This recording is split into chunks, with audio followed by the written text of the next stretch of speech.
Call the order of September 7th. All rise and say the Pledge of Allegiance. I pledge allegiance to the flag of the United States of America and to the republic for which it stands, one nation, under God, indivisible, with liberty and justice for all. Alrighty. Everybody to please silence their cell phones. And I just also want to make an announcement. We have a county supervisor here today, Nancy Ogren. Thank you for coming. She represents us, our area. Yeah. So anyways, we'll jump right into this. Tonight we have a special presentation / announcement, a proclamation for, and I don't think he's here. Did anybody see him? No, but I will go through the whole thing anyways. It's for Lieutenant Harry Lee Faust, a resident of Yreka, is a veteran who has served in 2 conflicts during his military career.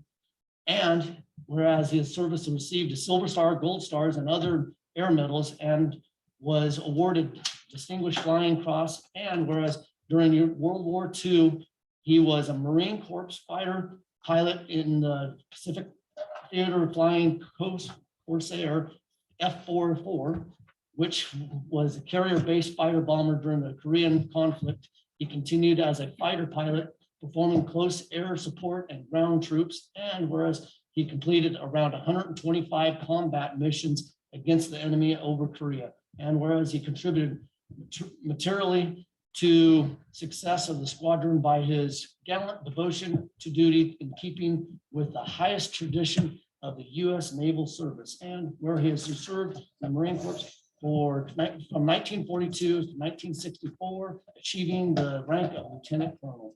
Now, therefore, the Mayor of Yreka, I hereby proclaim September 6, 2021 as Harry Dusty Lee Faust Day in the city of Yreka in honor of his 100th birthday and recognition of his service in the United States of America. So they, Debbie Baird, Mayor Pro Tem Debbie Baird, and Corey got the privilege of seeing him on his birthday, his actual birthday, and presenting this to him and letting him know that he was receiving this proclamation. And I thought we'd do an announcement here on that because it's very important that our public knows that we have such a distinguished person in our city. And it's pretty neat to have somebody that's served as much a magnitude as he has and is living here in Yreka. So it's pretty amazing, it really is. And like I said, you guys, I don't know if you guys have anything you would like to say in conjunction, since you guys were the ones that were able to be there. Well, we weren't the only ones there No. recognizing his accomplishments. There was also the Sheriff's Department. There were a couple of YPD officers there. The local Marine Corps was there as also Mark Dean, and everyone gave him accolades and all kinds of support and encouragement. And I tell you, the guy has a sense of humor, though. He's a cute young man. Young man. Corey? Oh, just what you said. It was nice. The family was very welcoming and just super sweet. Inviting us into their home and that food, drink, bar galore. They offer us drinks. We declined, but we could have had a good celebration. But he cheers with his little, I think he had whiskey, didn't he? Oh, yes. Something. Probably lived to be 100. That's why I Drink whiskey. Exactly. But he was very appreciative. His wife I think she's 93. She said she was in tears, just said she's proud of her husband, and it was very sweet, very sweet. So I'm glad I joined Debbie in the presentation and thank them for inviting us into their home. But like I said, the sheriff was there, 2 YB officers, highway patrol, sheriff. Yeah, it was full house. It was. Full house. It was great. That's pretty neat to be able to be in the honor of somebody like him and what they've done for our country, and we're able to be here because of people like him. And I can't imagine 125 combat missions over possibly. It's like, wow, still here to tell us about it. It's like, wow, that's just pretty amazing. Pretty fortunate to have him in our community. Yes. I'd just like to commend the mayor and the mayor pro tem and foregoing and giving special recognition for all of us to Lieutenant Colonel Harry Dusty Lee Foster. What an honor for us to have him in our community, and so proud, so proud. So thank you guys for Yeah, doing thank you that. for being able to do that. Thank you. All righty, well, now we'll move on to number 2, presentation of Officer Robert Bucher. And he's here.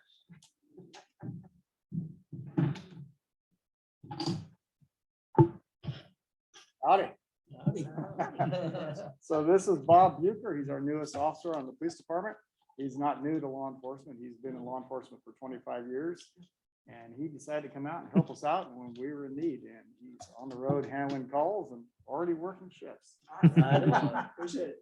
I like your new outfit. This is day 2. You look Me good. too. Blue. You look- Me too. Yep. Might get the training wheels kicked out pretty soon. We're proud to have you. Yes, thank you so much for joining the team. We need all the help we can get, and we got somebody awesome, so thank you. Appreciate it. Thank you. Thanks for the opportunity. Thanks, Bob. Thank you, officer. Thank You're you. welcome. Chief. Thanks, guys. Oh, that's- Yeah, one more. Ooh, all right. Yep. Alrighty.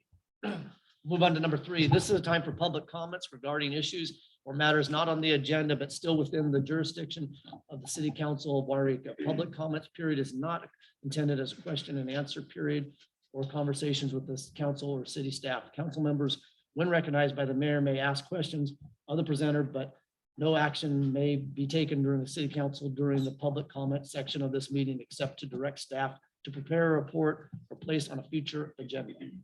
If you're here, please speak from the podium. Please state your name for the record. Please address the council as a whole. If you have documents to present, please provide a minimum of 7 copies. Please limit your remarks to 5 minutes. All right, do we have any public comments right now? Is there anybody on Zoom? I see some. Oh, there's I see a hand. We have any public comments? I think Thank you, Council. Just briefly, I wanted to let you know that the EDC team is here to provide comment later today for items old business 6B and 6C. And just in case things get moving so fast, we just wanted to let you know that we will be here for comment in just a little bit, Awesome, thank you.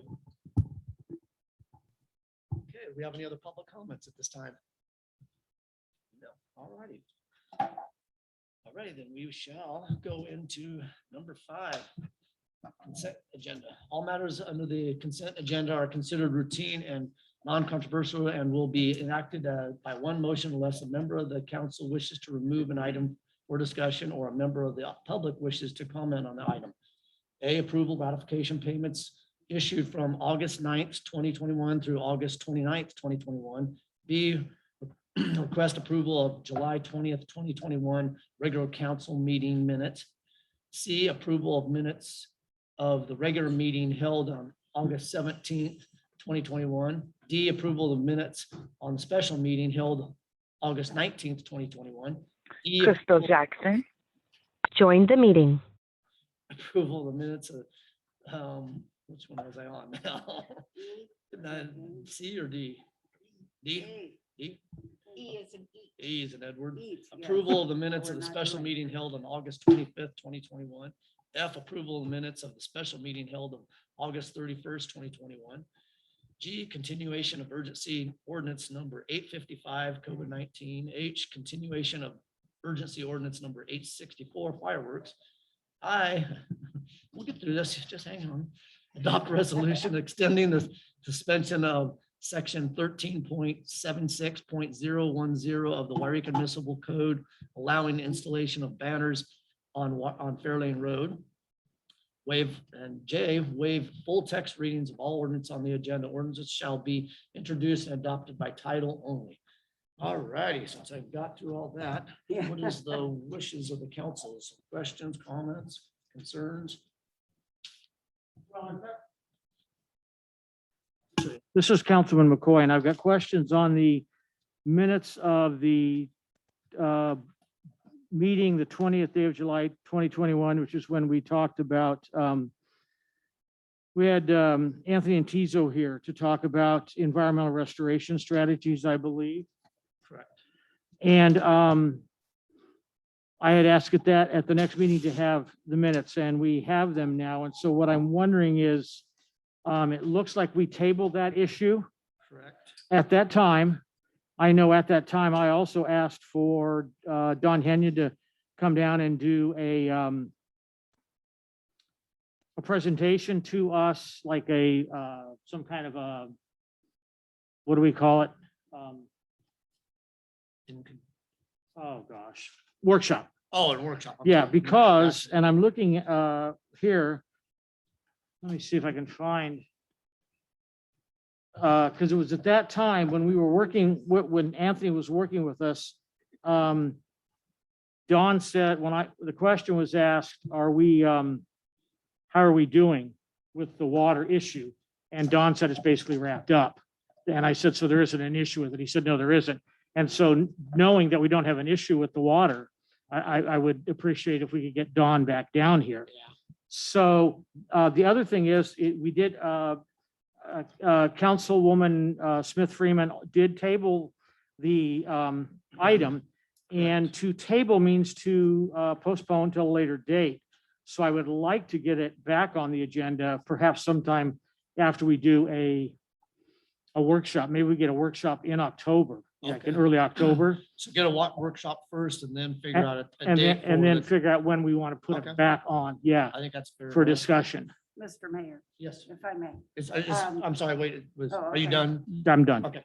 Okay, so with that item, I think that it's very important for us to have a closed session on items that may be of a legal nature, that we can do with our attorney who's on his way here. I understand he should be here any minute. He's driving So I down think- from Roseburg. Yeah. And so that would be my suggestion, is that we have a closed session to discuss the legalities of water issues. I think we need to have some type of discussion with him anyways, because like was Mr. McCoy stated too, this was tabled, so there's a little controversy. Crystal Jackson that joined the meeting. us with him to see how that plays out, because Right. anything that's tabled would be an Right. extension from that movie or from Right. that motion to table Right. it. So now we'd have to bring it back at an Right, open forum technically. right. So- And I would suggest that we schedule a closed session on the items that are legal that could possibly lead to a lawsuit. Okay, And that has to be held in closed session. right, which I tend to agree with that on that. So, Mr. Johnson on that? I think part of the issue here is the city attorney feels there may be some possible litigation that could result from this. So what you may want to do is untable to come back to you at a closed session and let him make his presentation regarding that. I think he could do that at your next meeting. Okay, is that Mr. McCoy? Well, I think, that would be fine if we do it in closed session. Sooner or later, what Anthony and Tizo proposed was in open session. Correct. And again, from what I got out of that conversation, and I from the attorney, was that we're pretty well done with our part as far as Fall Creek goes and the dam and everything, that we're pretty well. Mhm. That's what I got. Right, It was that. And so that's what I want him to elaborate on. So I think we actually have two things here. We need to elaborate on that, and then we need to go back to the entity. okay, So yeah, I'm looking at two different items. Thank Okay. you. And Mr. Mayor, if I may, this is Joan Smith Freeman, City Council member, and if I may, water issues, especially the legality thereof, uh, will never be over, no. never. So the Unfortunately. issues are not over. Unfortunately, And of course, the issue with the dam, our water does not commingle with the water in the Klamath River. So it has nothing to do with the dam issues. That's the county. And they are handling it very well. Let them one, I think, handle it. But tend to this agree. is, I would just- this is regarding our water that comes from Fall Creek that comes 26 miles away, and the legality of that, which comes, with other agencies. And I agree with that. Crystal Jackson joined the meeting. Okay, go ahead, Mr. McCoy, and I'll have. Yeah, Arthur I speak to hear it. what the honorable councilwoman has to say, and I appreciate that. However, again, I'm going to stick with what I heard Dawn say. And that's why I want to speak with Dawn regarding this, Yeah. because what I heard from Dawn, and I said, it sounds like everything's pretty good. And what I heard from Dawn was, yes, it is. If it is not, we need to know. We also need to know really, because Anthony and Tizo talks about this being totally separate because it is the Klamath. So it's something separate that we still can get involved in. It's not something that because we're involved in Fall Creek for our drinking water, that all of a sudden we can't be involved in anything else. I would think that we'd be remiss if we didn't at least delve into it deeper with all three, the council or the city manager, Anthony, and with our legal counsel. And I That's think- all I am asking. Yes, Arthur. Hi, Arthur Boyd, City Clerk. I just wanted to point out, for the sake of clarity, on the minutes for July 20th, on page 2, under council statements and requests, it does specifically state that Councilmember McCoy requested a special city council meeting to be scheduled to discuss water rights. No date was set at that time, so it is included in the minutes. Okay, great, thank you. So I guess I think at this stage, then I think we need to have a legal advice on closed session on the next one. So yes. Mr. I Jones. was just going to suggest a closed session on the 21st for whatever issue it is that may be litigious. And then the meeting after that, bring the rest of the issue back before the Okay. council, if that works. Yep. I think What I would recommend would be have some kind of I'd like to first see a forum on it with us.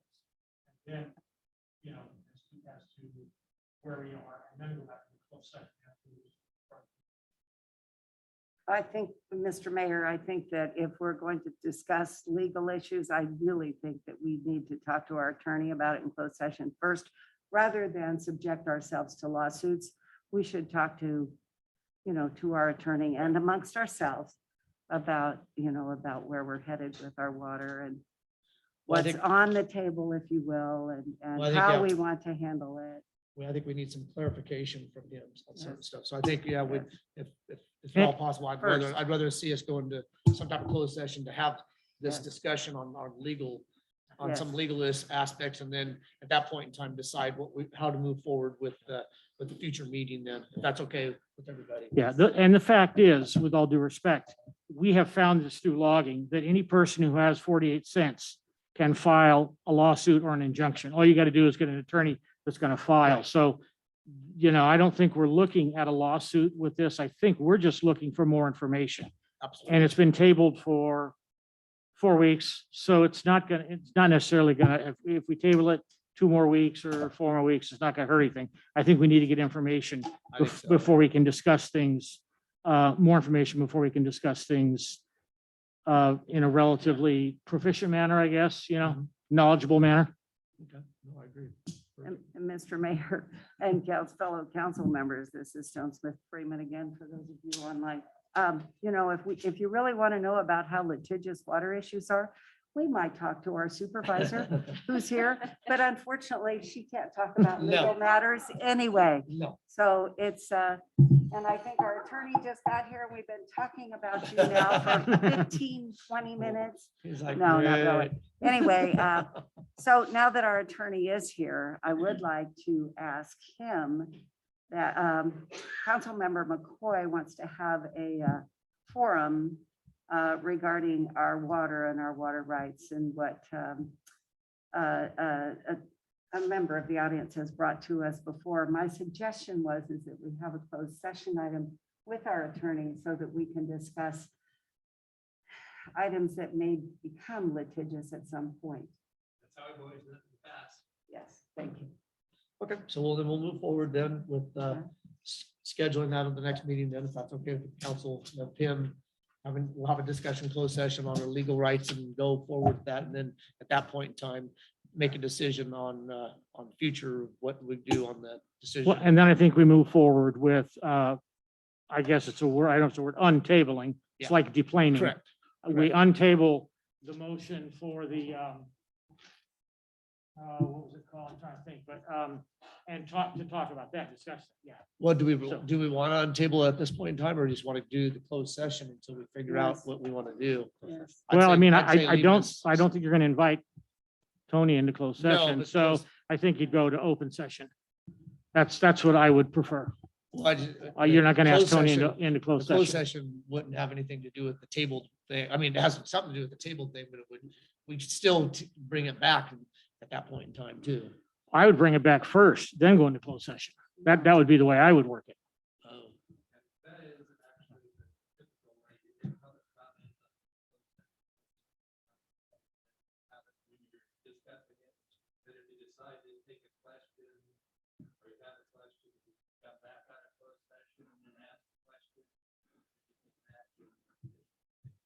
But this is a presentation. It's an entire presentation, so.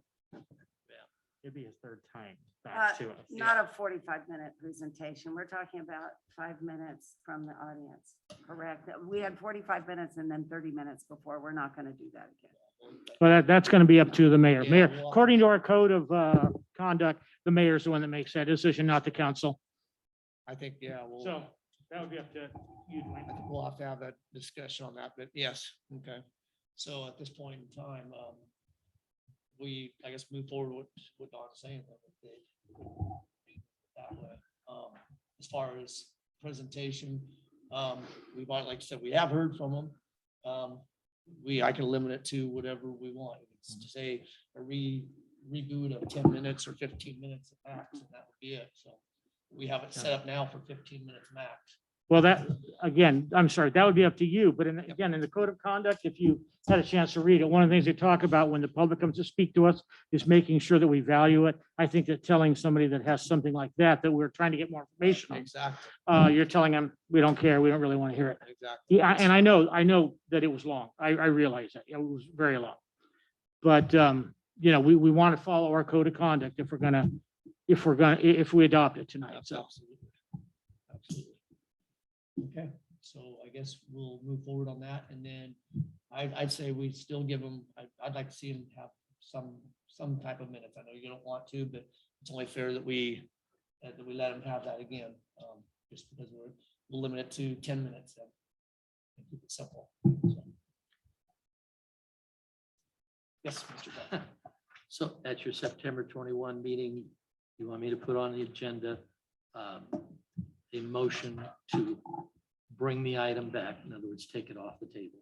And then the second item would be for you to discuss it. I think that's what we discussed. That's what I'd like. Madam, Councilmember Freeman, you're shaking your head again. No, is that? That's not for me to say. Thank you. Okay, so I guess we're moving forward that way. Right. Okay, so now back to the consent calendar. I'm not going to read all those again, so if there's any, anybody wants to make a motion on this, or have any other questions on this consent calendar? Yay, nay? Not, then let's have a This is motion. Debbie Barrett. I'll move that we accept the consent calendar A through J. A motion by Debbie. Baird. Council Middleton, I will second. Seconds, all right. We roll call. Joan Smith Freeman. No.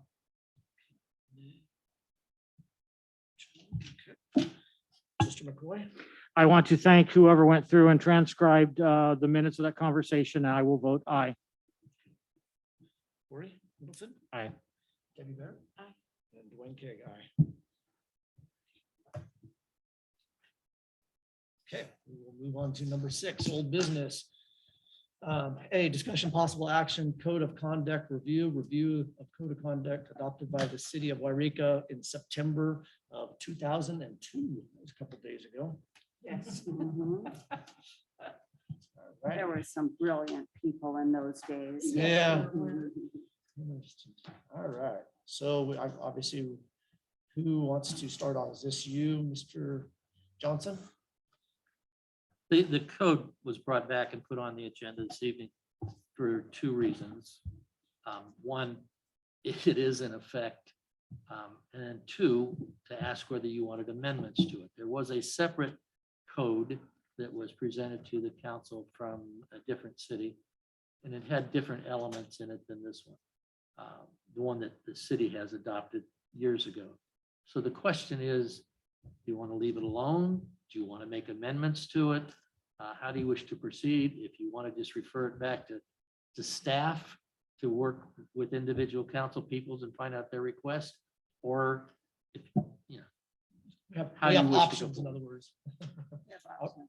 All right, well, I'm going to open this up for the council and what there's a comments of the council. Mr. Mayor, I think that this was very well written. I think that there were a couple of things that have changed in the law. I'm not sure, Councilmember Baird, I didn't bring my written copy. We just have this one as it is, but I think that it's very well written. It talks about treating each other with respect and with, following the rules, if you will, and no yelling and no, cussing and stuff like that, which is Cussing. kind of a no-brainer, although we don't always follow it, but we try.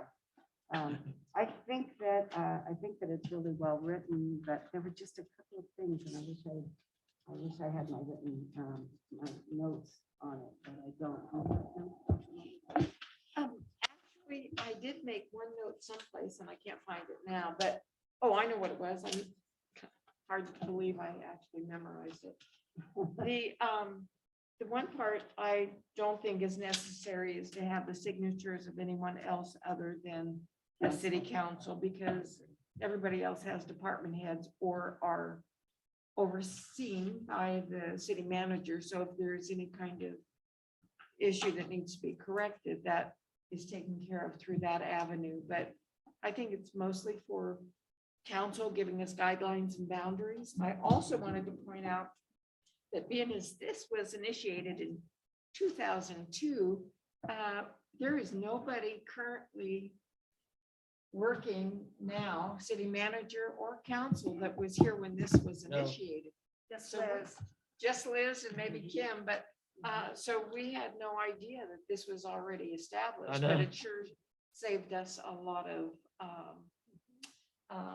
Legwork. groundwork Mhm. on recreating it.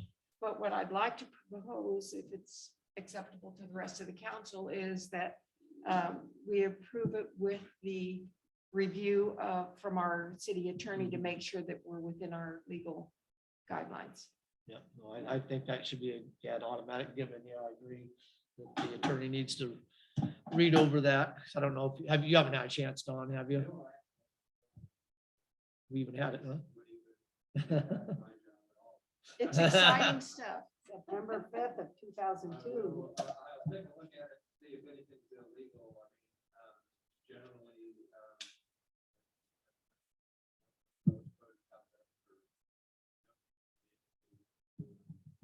Each body has its own priorities. Is what's done just through the conflict of their civility toward each other.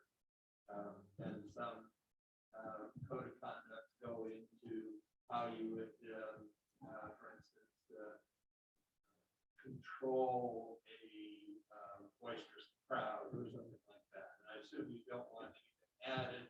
You just want this looked at. And see if there's anything. Correct, Right. correct. Yeah, it was very educational reading through this, even for my part. And it's like, wow, okay, that's good to know. So it was very educational. It really was. That they've drafted something that like this 2002, and it still has a lot of clout to this day. So very good. Is we have any other comments? Oh, that explains it. Okay. That explains it. Yep. Mr. Bacon. Yes, Mr. McCoy. If I might, on page 5 of 16, under council conduct with one other, third line down, I would change the word from chose to chosen to put it in the proper tense. Chosen to serve in public office, not chose to serve. They have chosen. I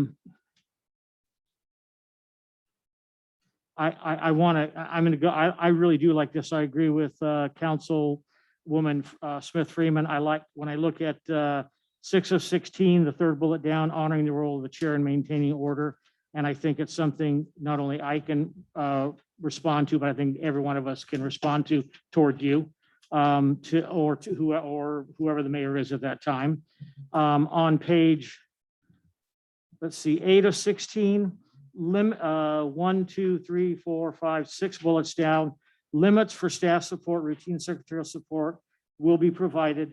One thing that I mean, I like this, it doesn't bother me, but I've never had the city manager, as this says, open my mail and go through it before they gave it to me. And this says the city manager will open it and go through it and make That was the thing suggestions. we talked about, yes. So, Limit that, yes. Yeah. then no, then this thing needs to come out.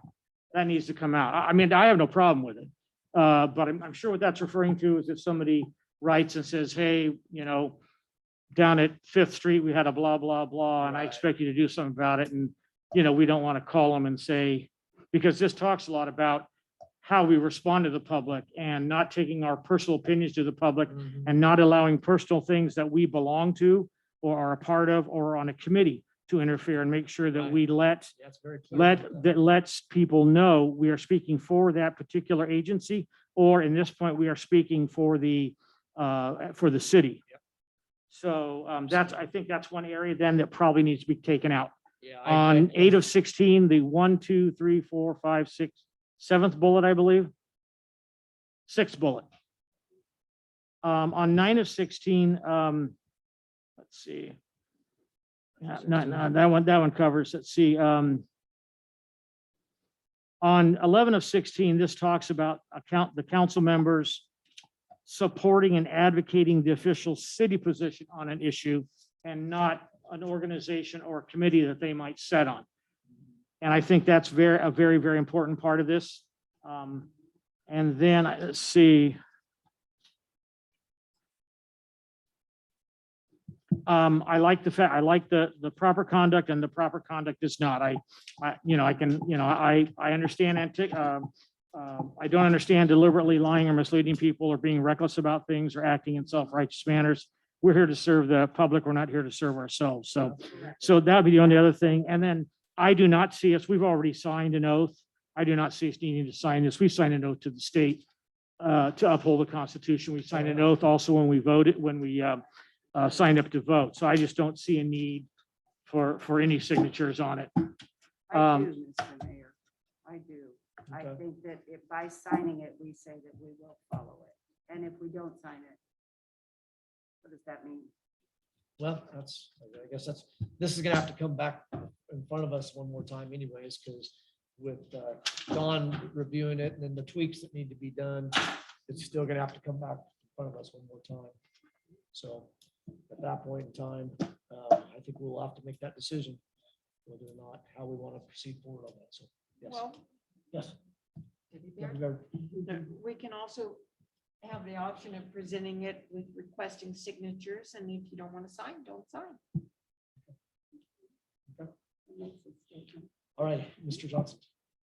If it was going to be signed by council members, if you're going to include that in part of your motion and readopting this with changes, you should put in there that it needs to be re-signed every 2 years. It happened to be. Because you have a new council essentially, or potential for new council every 2 years. Just as a comment. And the other part about having it signed by staff members, I totally recommend against that.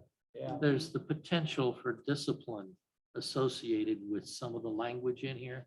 And that would then require that we meet and confer with their units, some individuals.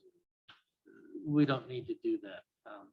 We have enough other things in place for the city manager to deal with staff Yeah. who haven't acted appropriately. I agree. Okay.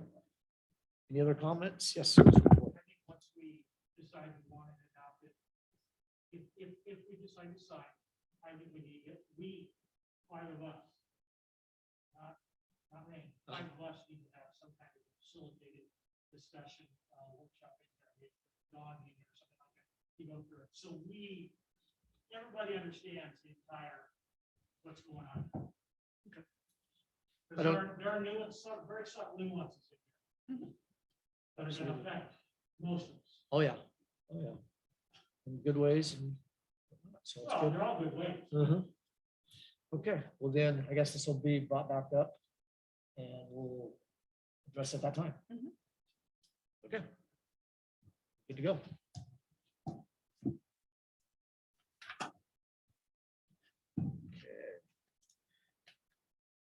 Okay, we are on to 6B now.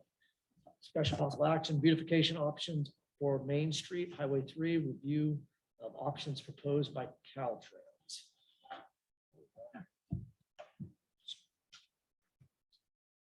There we go. Okay, I don't know, do we have anybody from Caltrans? I didn't pay attention. No, there's nobody here from Caltrans, but we discussed this, I believe, at our workshop Mhm. that we had. We also have the Economic Development Council. I think, yes, they're here, just like Tanya's here and Corey's here and maybe others, as well as we have Supervisor Nancy Ogren, who was also part of the discussions with Caltrans, as well as the mayor, who was also part of those discussions. And so I think that at our workshop that we had discussed, we looked at the options and we agreed on the ones that would make sense.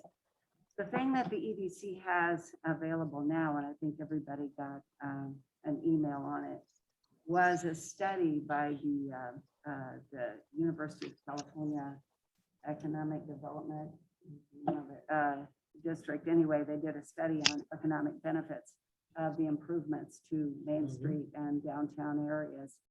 And Corey might be able to give us some more information on those now, if you'd like to ask Yes. her. Hi, Corey.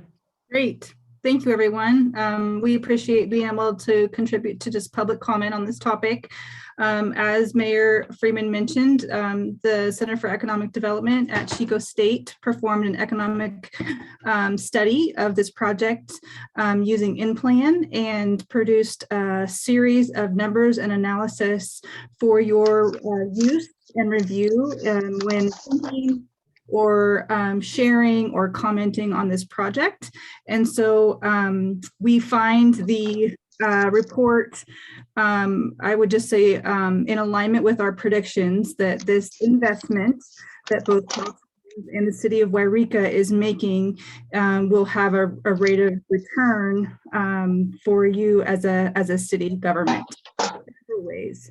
One of the initial, most immediate ways for me to express some of the findings of the report is in the direct employment related to this project. So those employees that will be here specifically working on the road project is predicted or analyzed to be 332 direct employees in the first year, and then 289 employees in the second year, and likewise in the third. So that places a fleet of folks in our city, both staying in our lodging, dining in restaurants, purchasing retail, and using services. And so just an anecdotal comment I want to mention as the Caltrans team walked out of this special meeting, Carrie mentioned to myself and a few others, even just the lodging occupancy alone over the course of this project would provide a return on the initial investment from the city of Yreka. And I really remembered that comment because it was very comforting to myself. And I hope as you take time to review this report that you have confidence in this project, in this investment per your budget as well. Joining me today is Alya, and she is a program manager with the Siskiyou Economic Development Council. She worked closely with Chico State to retrieve this data and provide them them with the initial information that they needed to produce the report. And so I'm just going to let her say hello and let her do public comment on the topic as well. And so we are here to support this initiative and moving forward. Thank you. And all you will probably raise her hand next, Arthur. Awesome. Thank you, Corey.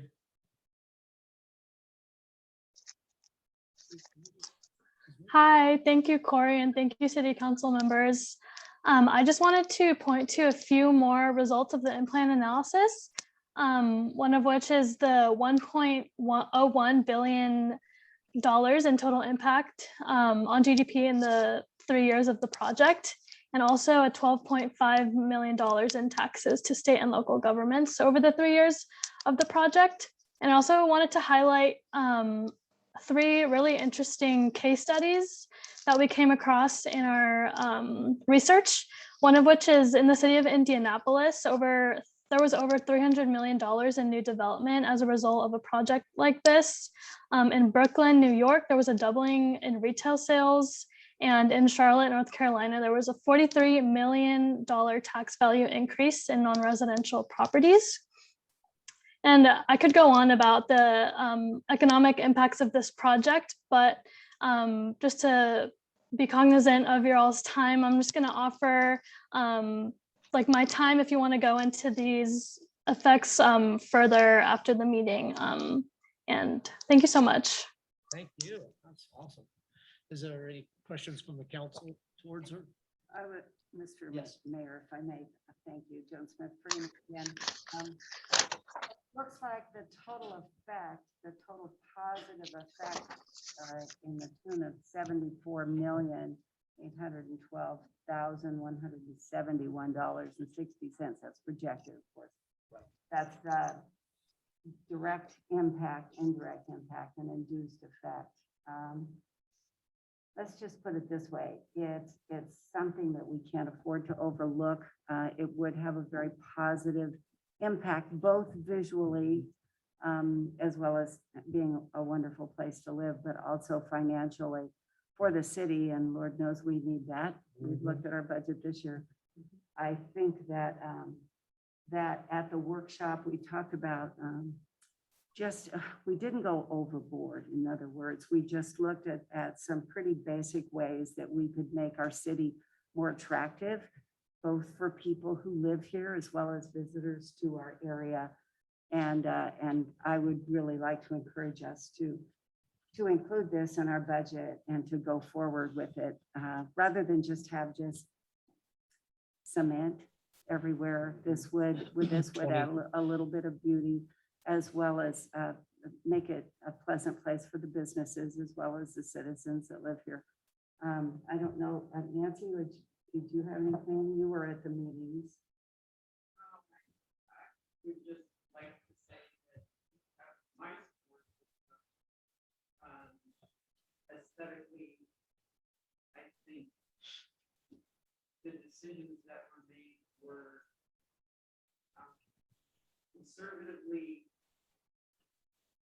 thought out with the best plan in mind, not only for pedestrians, but as Councilman Freeman said, for all of the merchants involved, as well as looking at traffic flows and everything involved. I think if we can increase the economy here by making this town look more beautiful from top to bottom, basically what this project includes. This is our opportunity, and I don't think we're ever going to get another opportunity like this. And I think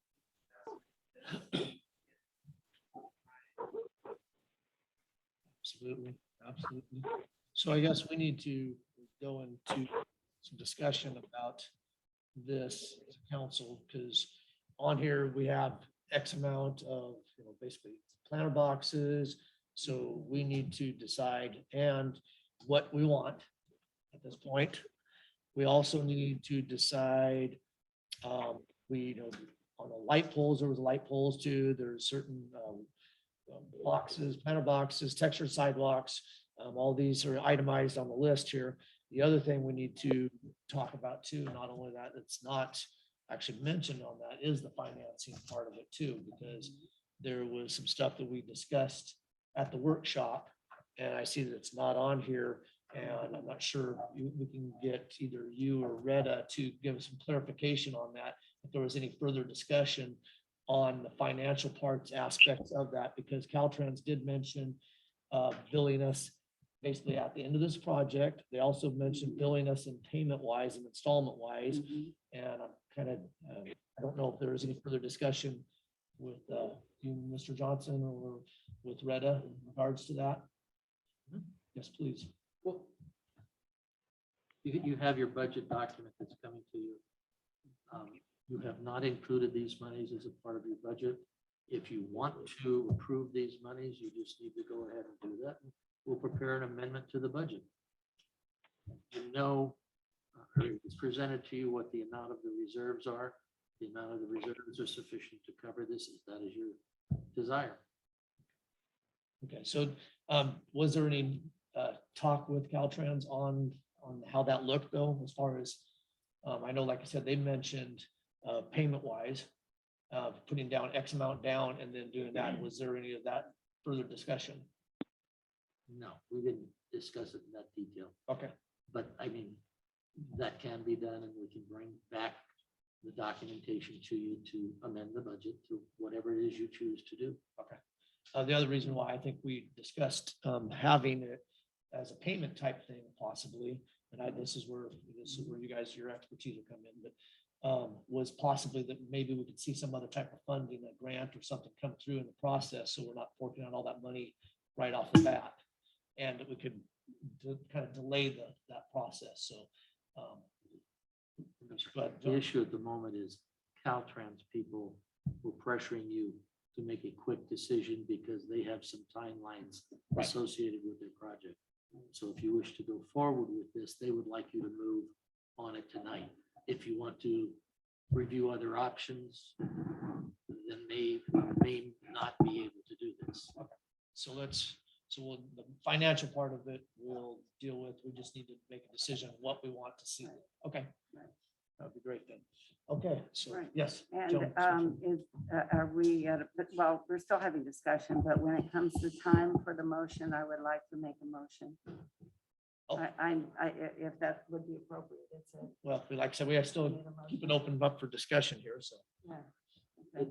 Yes. that's appropriate, sure. Okay. It's fine. Yeah, I Yes. wanted to make a motion to approve, but I will wait until. it's Yeah, appropriate let's have time. further discussion, because we need to make sure that this is what we want as far as what's presented in front of us. I mean, all Right. these options. Well, these are the things that we discussed in our workshop that we all agreed on. Yeah, I think Paul had his hand on there. Yeah, I think they're wonderful and I'd like to see them. I'd also like to see where the $213,000 is going to come from. Reserves. Not out of reserves, because we're already dipping into reserves this year. And reserves are, when I was in education, reserves were just for that. They were for things that were unforeseen. The second thing that I'd like to know is what's it going to cost us to finally hook up the water? Because they're not hooking up any water for us. All they're doing is stubbing in pipe. And then we're going to have to be digging up asphalt and in parking lots in order to get water connected. Because so we're going to be working there. We have to remember it's very, very beautiful, but it only goes for about 250 feet. So I mean, you know, it's different. They're not getting it at the north end, and they're not getting it at the north end. They're not getting it at the south end.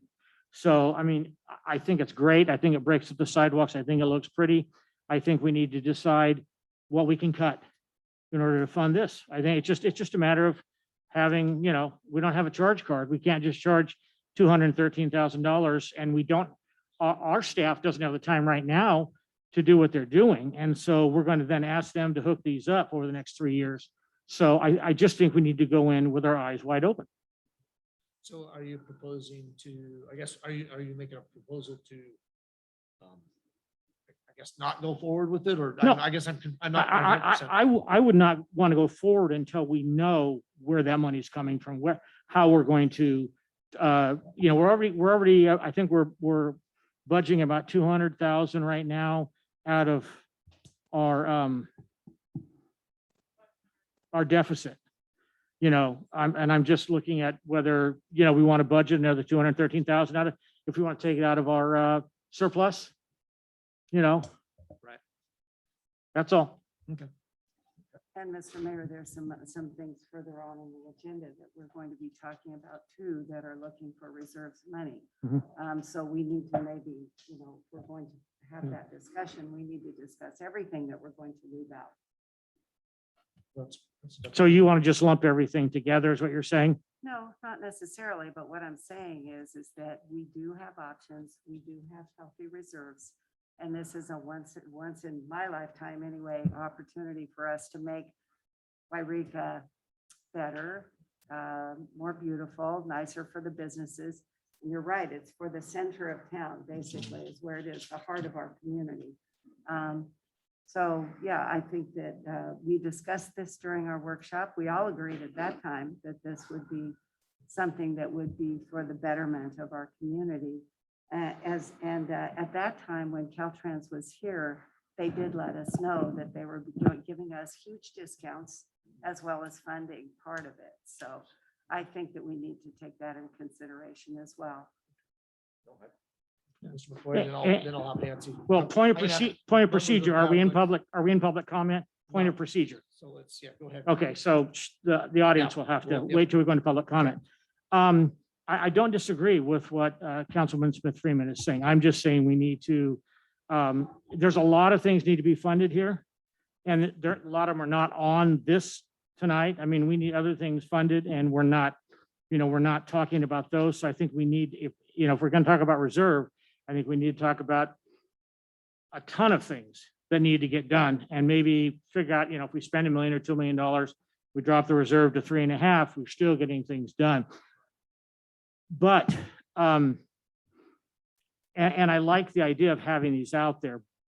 I think they will help businesses. I think they'll help Health and Human Services. I think they'll help whoever goes into the old Safeway building. It's just a matter of making sure that we can handle it all, and I don't see why we can't we might be able to cut some other things from the budget in order to accommodate this. The other thing. Oh, sorry. Go ahead. David Baird. Hello.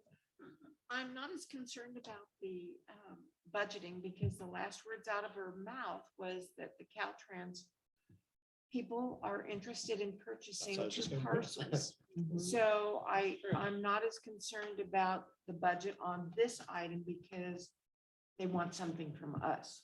But moving on to these options that we want to have for beautification, there is something I want to discuss regarding the expense of the whole thing. The last paragraph. May I ask a question of you? I'm sorry, on that one thing. So what you're saying is we sell that property to them, then we take that money and give it back to them in the form of for the improvement? Is that what you're suggesting?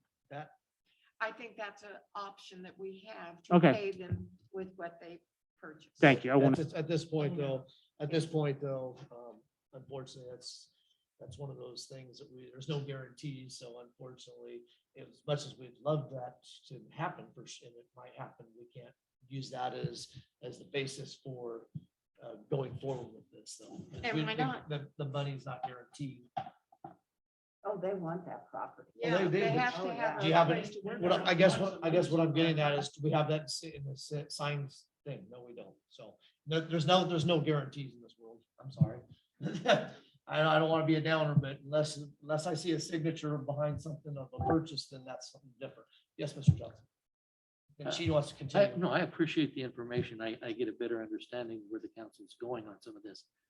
But the item before you this evening is simply giving a message back to Caltrans whether you wish this to go forward. Exactly. I think questions asked will bring a report back on that.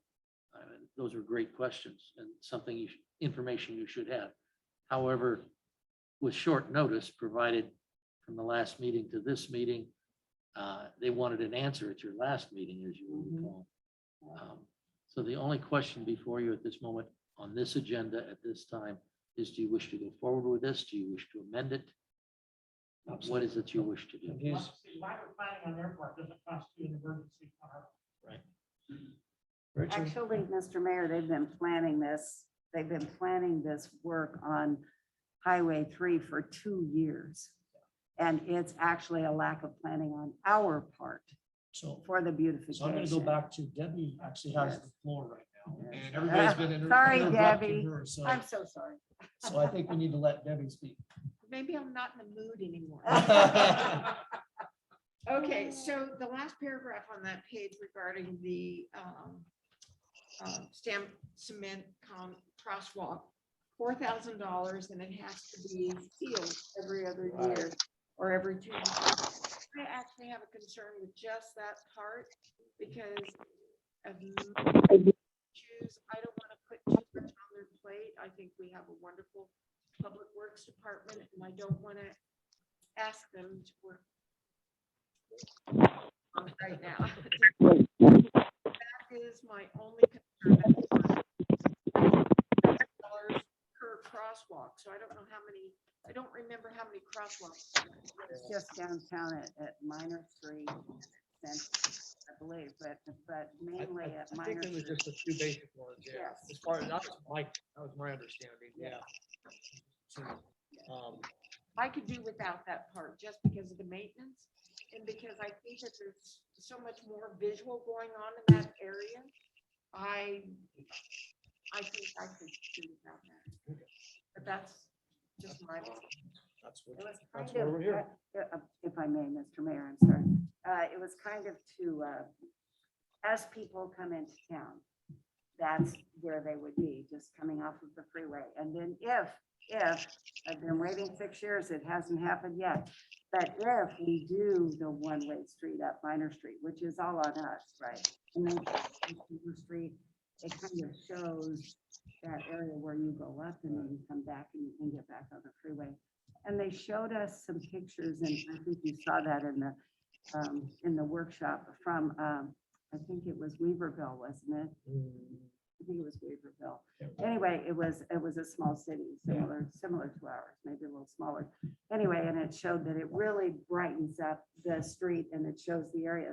But that's the reason why we only asked for the two areas, just those 2 streets right downtown. Could we live without it? Yeah, probably. It'll just be a stoplight, just like it is now. Just the 2 little lines. It was just something to kind of brighten it up a little bit and make it a little more attractive. Yes, Mr. Milton. Well, I just want to comment that we're talking about like everything happening tomorrow. We're talking about 3 years for this project's done, so the maintenance is going to be 5 years from now. Or wait, that's not going to be done until 3rd year. So you're talking, 6 years before that maintenance has to take place. I'm hoping our city is going to be in a good position after this project. If the economic impact is going to be great with taxes and the money's coming in, I'd hope that we're looking for a better future for our city with a department, with our staff to be able to maintain it in a better position. I don't think we're going, I know we're planning for the worst, but I hope in 6 years that we're going to have staff that can maintain a sidewalk. And, after billions of dollars that Caltrans is putting into this main street, that we're going to cut corners so it looks bad. I But don't it know. won't by the time it's done with all the new. Yes, Mr. I was Yes. This public comment. So anyway, I guess I'm finished, but I just hope that we would be in a better position in 5 years, 6 years when this project is done financially and have our staff back up. We're going to have a new city manager coming in. I just hope that it's going to look better. I know it's looking bleak a little, right now, but Maybe after what Cory's saying, I'm done. Council Middleton, maybe that's, we need to direct our city manager, Randy and Yreka, to work on a deal on what payments, tentative schedule payments. We don't know what the payments are going to be. She said that we start and a tentative schedule and then bring it back to us. We can look and see, but something that's stretch over 3 years, it'll be doable. Right. Something we can't stretch over 3 years, then we'll decide how we're gonna stretch it or not. Stretch it. I don't know. What Right. or- I'm gonna open it up here just shortly to the public, just 1 second. I just want to make sure we get all of our comments on this. So I think we need to go back to what this is about, and whether, if we want to tweak what's on here, then we can tweak it. If we don't want to move forward on it, then we don't move forward on it. But as of right now, we either need to decide whether or not we want to move forward on this or not. And if we want to tweak it, then we can tweak it. Payment wise, the financial part of the aspect of it can be taken care of on that. I know people are saying that, council saying that we need to have that decision made right now as far as how we're going to handle the finances. But I feel that the finances, we can work through that, but we need to decide whether or not we want to move forward with what's presented to us at this point in time.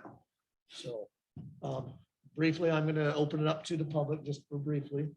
So I'm going to start having, I'm sorry, Don, I'm going to start having everybody come forward on this. It's not getting, nothing's getting recorded, and I'm letting it get out of control. So I need everybody to start coming up to the microphone and speaking to the microphone, please. Sorry.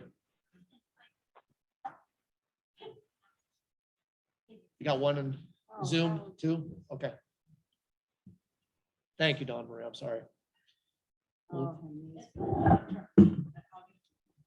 It'll grow. Okay, Don Marie. Okay, so city, the Caltrans had said when they were here last time, they absolutely need this number locked in. So if you guys mess around like you do, because that's all you do, then it's not going to be $10,000 a light. It's going to be $110,000 a light. We are voting on the number, the money. And don't worry about how it's paid back, because it's going to be paid back over 5 years. It's not right now. But what is right now is, do you want to pay 10,000 or do you want to pay 100,000? You know, it's like that gasoline. You get to buy into the gasoline at $1.50 a gallon. And you should have done it then, because gas is how much now? You know, think about that. So, thank you. Thank you. Appreciate that. Nancy, did you want to add anything? Oh, no, she's like Debbie. She's not in the mood, right? I have to think about it. Nancy Ogren, County Supervisor, District 4.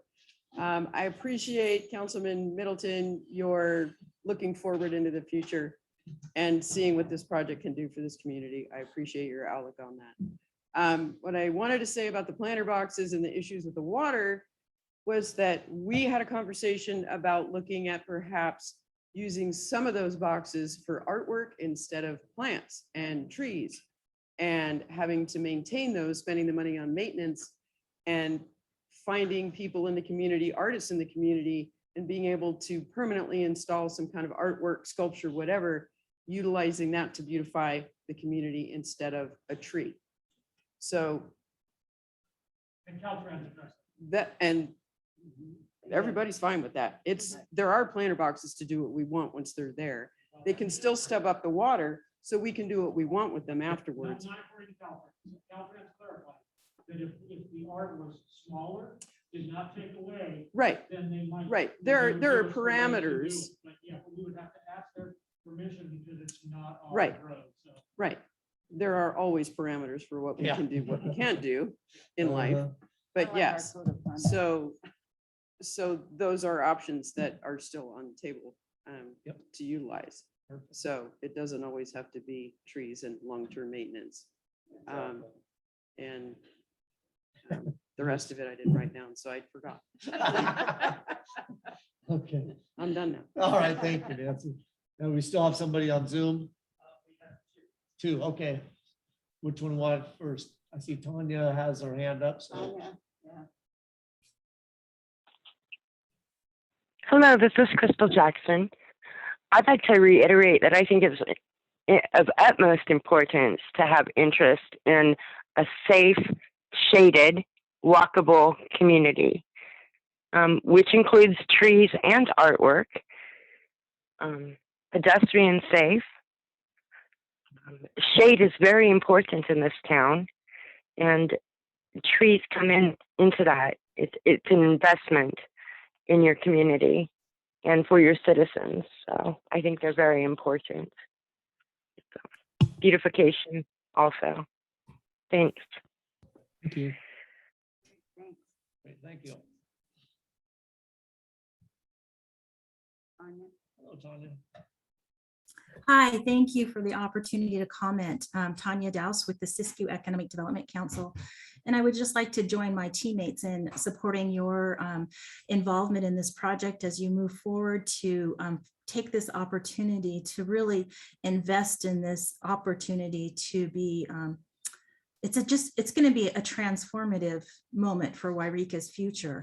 It's going to change, beautify, and improve our community as a place to do business, a place for visitors to be attracted to, a place that promotes retail and commerce. And it's really just going to set us up for a future of prosperity. And I can't think of another opportunity that would provide this much magnitude. And I think most importantly, this much return on investment. I really think the investment that you make, you're going to see it come back to you early in that first phase of construction, but over time, you're going to get it back so many more times. And that's one of the reasons we spent just a little bit of our efforts in trying to provide you with some tool to support your analysis as you contemplate making this investment. And finally, I'd just like to encourage you not to be so far in the weeds that you don't allow the Caltrans team and their expertise to work their magic on the design and the aesthetics associated with the project. Obviously, I think it's in your purview to provide oversight and guidance, but you've got opportunities to really take advantage of some expertise in the field. So I'd encourage you to do that as well. And we're just here to support you, and we're excited about this moment in time for Yreka's future. Great, thank you. Thank you, Tony. Is there any other public comments before I close the public comment section of this? Closing the public comment section, let's bring it back to the council. Mr. McCoy. May I ask a question of our finance director? Would that be okay? Yes. It's not a money question. It's a time question. I've heard 3 people in here say this is a 5-year project. I was under the impression it was about a 3-year project where they were going to have the street shut down. Is that correct? Finance Director Hogan? Or is it a 5 years they're going to have the street shut down? Our role is to be in and out before Caltrans comes, and that's going to be this summer of 22 and 23. And I believe we have a little leeway into early of 24, but Matt Bray can correct me if I'm wrong on that. Caltrans will be starting in some parts in 23 and 24. It's my understanding. Matt, you might correct me on that.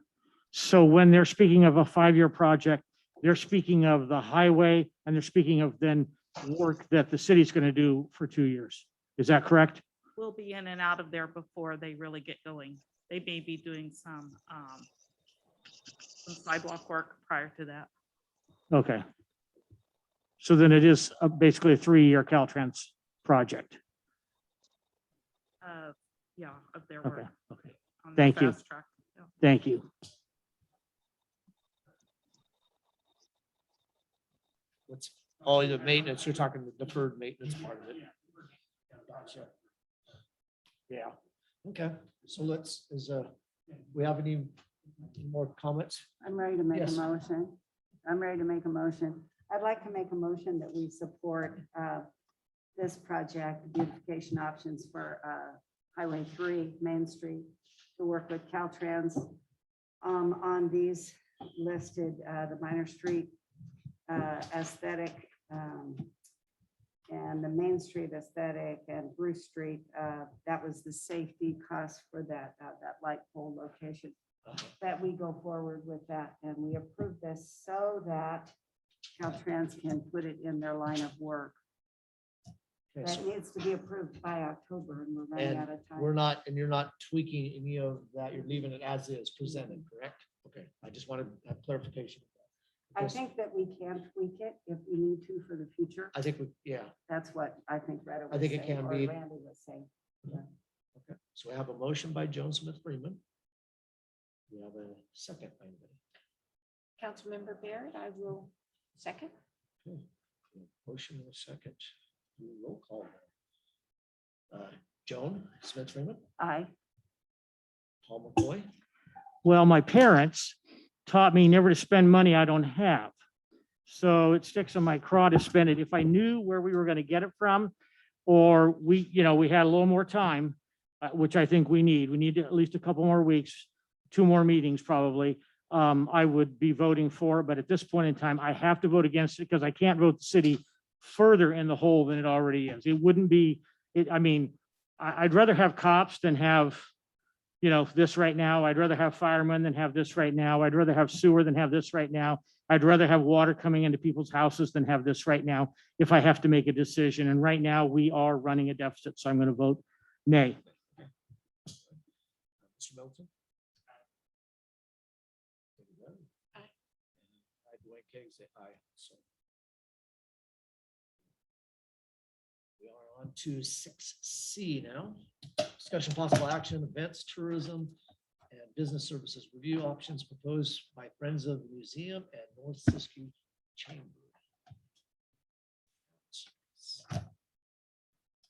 Here we go. Okay. Who's up to bat first?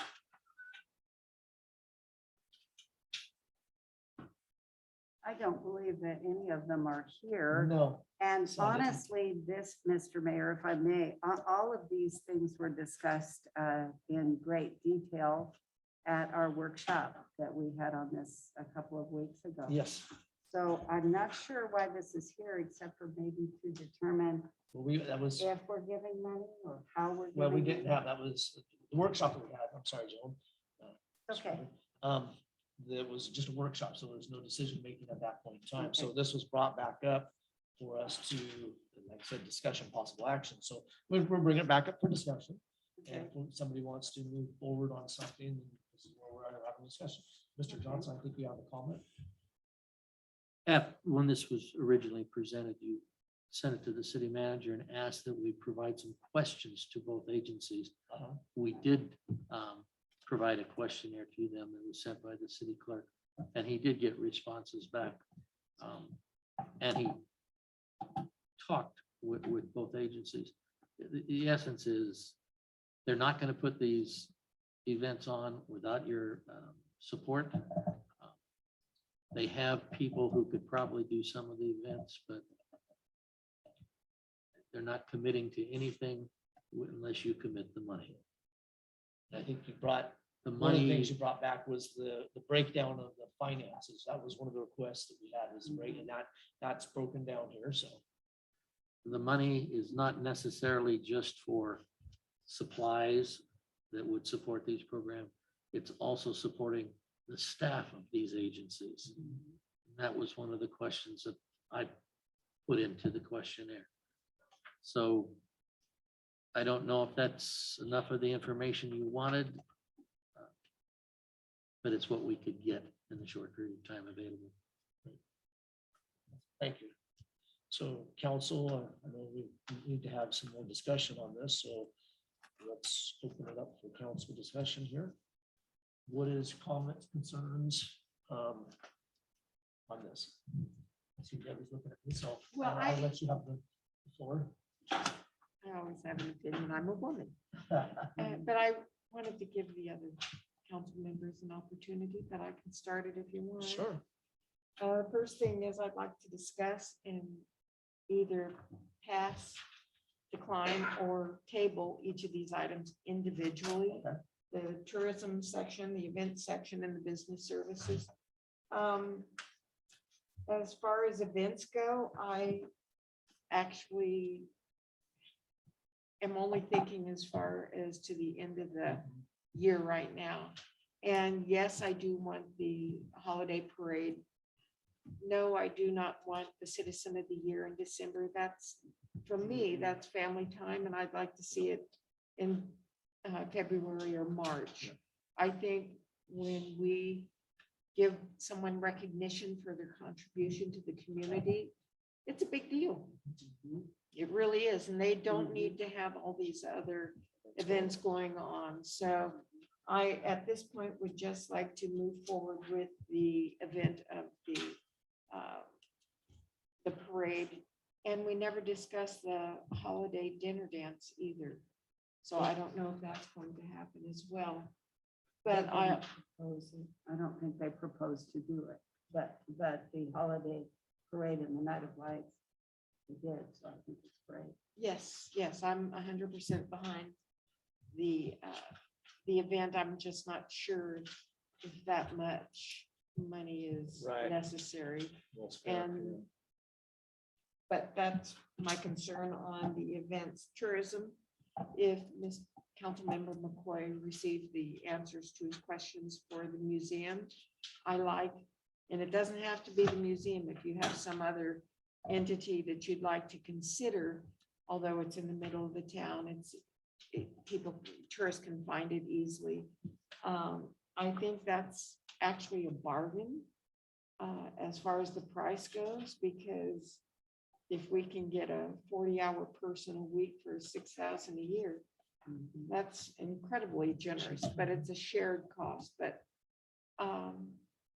and it's not from the county that's providing the funds, they're providing the building, so we're all contributing as far as that goes. But I support the museum being the tourist location for physical handouts. It's a good partnership.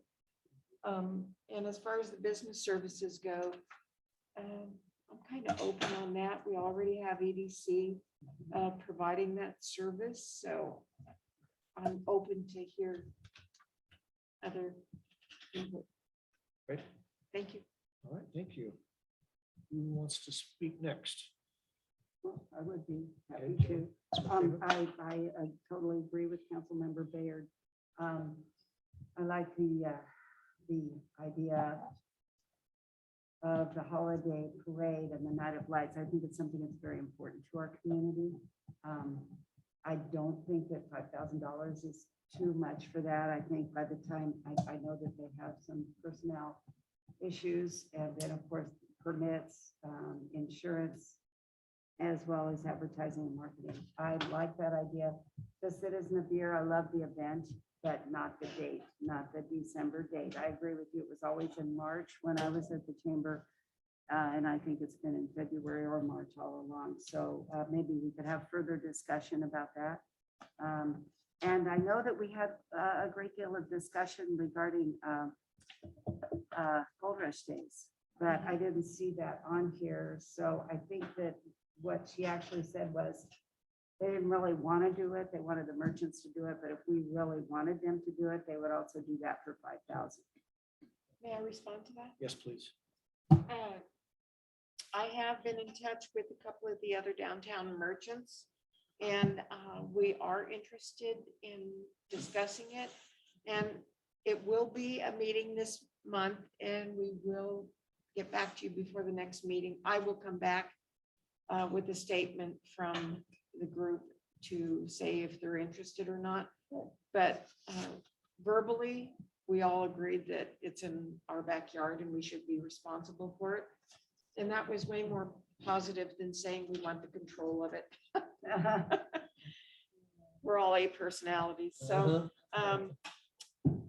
I am hopeful that it will be taken care of. So I will have an answer for you for Gold Rush Days the next time we meet. Sweet. And I'm hoping that maybe some other nonprofits would be interested in helping with that Yes. as well. Also, I liked your idea for the museum. I think that is a good place for physical handouts. I think that Discover Siskiyou and the EDC does a really good job with tourism. So that would be marketing to people outside our area. And then this would be materials that you can hand someone. So I think that's a great idea. And I do think it's not a bad cost. I mean, I think it is good. So I like that as well. And I still like business services through the EDC, although that's not in here because I believe we already have a contract. Cool. Okay, move on around the table then. Where next? Mr. Wilson? I guess I'd echo what Councilman Freeman and Councilman Baird were saying. I would like this for us to maybe give it a trial for the new this is the new director coming in, they're revamping the chamber to maybe commit to the funding for the Night of Lights and the parade, which is coming right around the corner. It's hard to think, fathom that, but because that's very important, but I don't know about the others at this time. I would like to see how the event goes, how the money is spent, how well it's ran, and then go forward with the other events they have on the calendar year for next year. And I agree, December is such a busy month with, everything to have the citizen of the year. That month, I don't agree on as well. That needs to be somewhere in the spring. And I think it'd be a good idea for the museum to, handle the tourists as well. But as far as the chamber goes, I would like to see us just move forward for only the one event for now, and then come back and revisit the rest of them. Makes sense. Great, thank you. Mr. McCoy?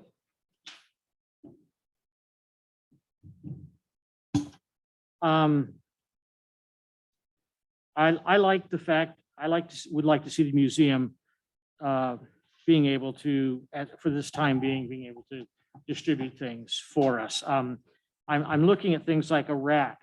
Did we not have a rack or before at the chamber? Did that belong to the chamber for the various and sundry things that we put in that belong to the chamber? Okay, so I'm looking at brochure costs, and I'm going to assume that's just for the maps. And then they use volunteers, but they're going to pay them to work to hand out our things, but they don't know how they're going to pay or what they're going to pay them. I would like to see a little more breakdown of a budget there. Than what I come up with $2,924 for items that are physical, and then $1,930 for, I guess, for the $15 an hour at $375 a week times 52 weeks, which puts us at $4,854.95. And I'd like to see them, if we're going to do it, I really need to see them open more than 4 days a week. I need to see them open. I'd say 6 to 7, but I go with 6 and just close on Monday, and then be open from 9 to 4, not from 10 to 3. I don't think you're going to catch a lot of people. I think you're going to catch more of them early and more of them late. So, I mean, that's what I would want to see in order to support it, and more of a budget. And then I'd like to see more of a budget with the parade and the Night of Lights in the city. You're more, I guess, more of a line item. I don't know. This is, again, it's pretty general. I've talked to several business persons that have been on the chamber before, and one of the things they tell me is that Citizen of the Year is actually an event where they make money. So, I mean, if they're going to be, and I'm not going to go into what some of them have said they make on it, but it's an awesome amount. And so I'm not sure how much we really need to subsidize it. The other thought, after talking to our city manager, one of the things that he shared with me is, if we go to subsidize, rather than give the amount that we're going to do, whether it's 5,000 or 6,000 or 4,000, is it say, bring in your receipts to us.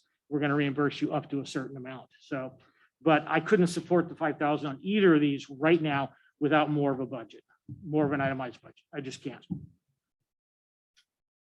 Because I just can't see plaque program and location fees at $1,500. I mean, it's a nonprofit. I think that's probably what the chamber did in the past, is they went out. I know that our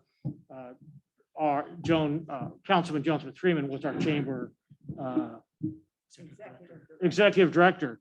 And I know that she's very good at going out, talking to people and getting them to buy into things. And so, and she's not the one that I talked to regarding the money, but I just talked to some businessmen and said, yeah, we made money. So I think we need to look at it a little closer still before I could vote for it. Yeah. I'm not saying I won't vote for it, but I wouldn't vote for it tonight. Gotcha. Question of Councilmember McCoy. Are you saying the extended hours for the tourist center just from Memorial to Labor, or the whole year round?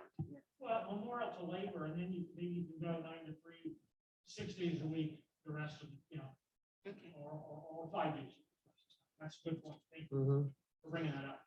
And that's basically what we did in the past too, is we had extended,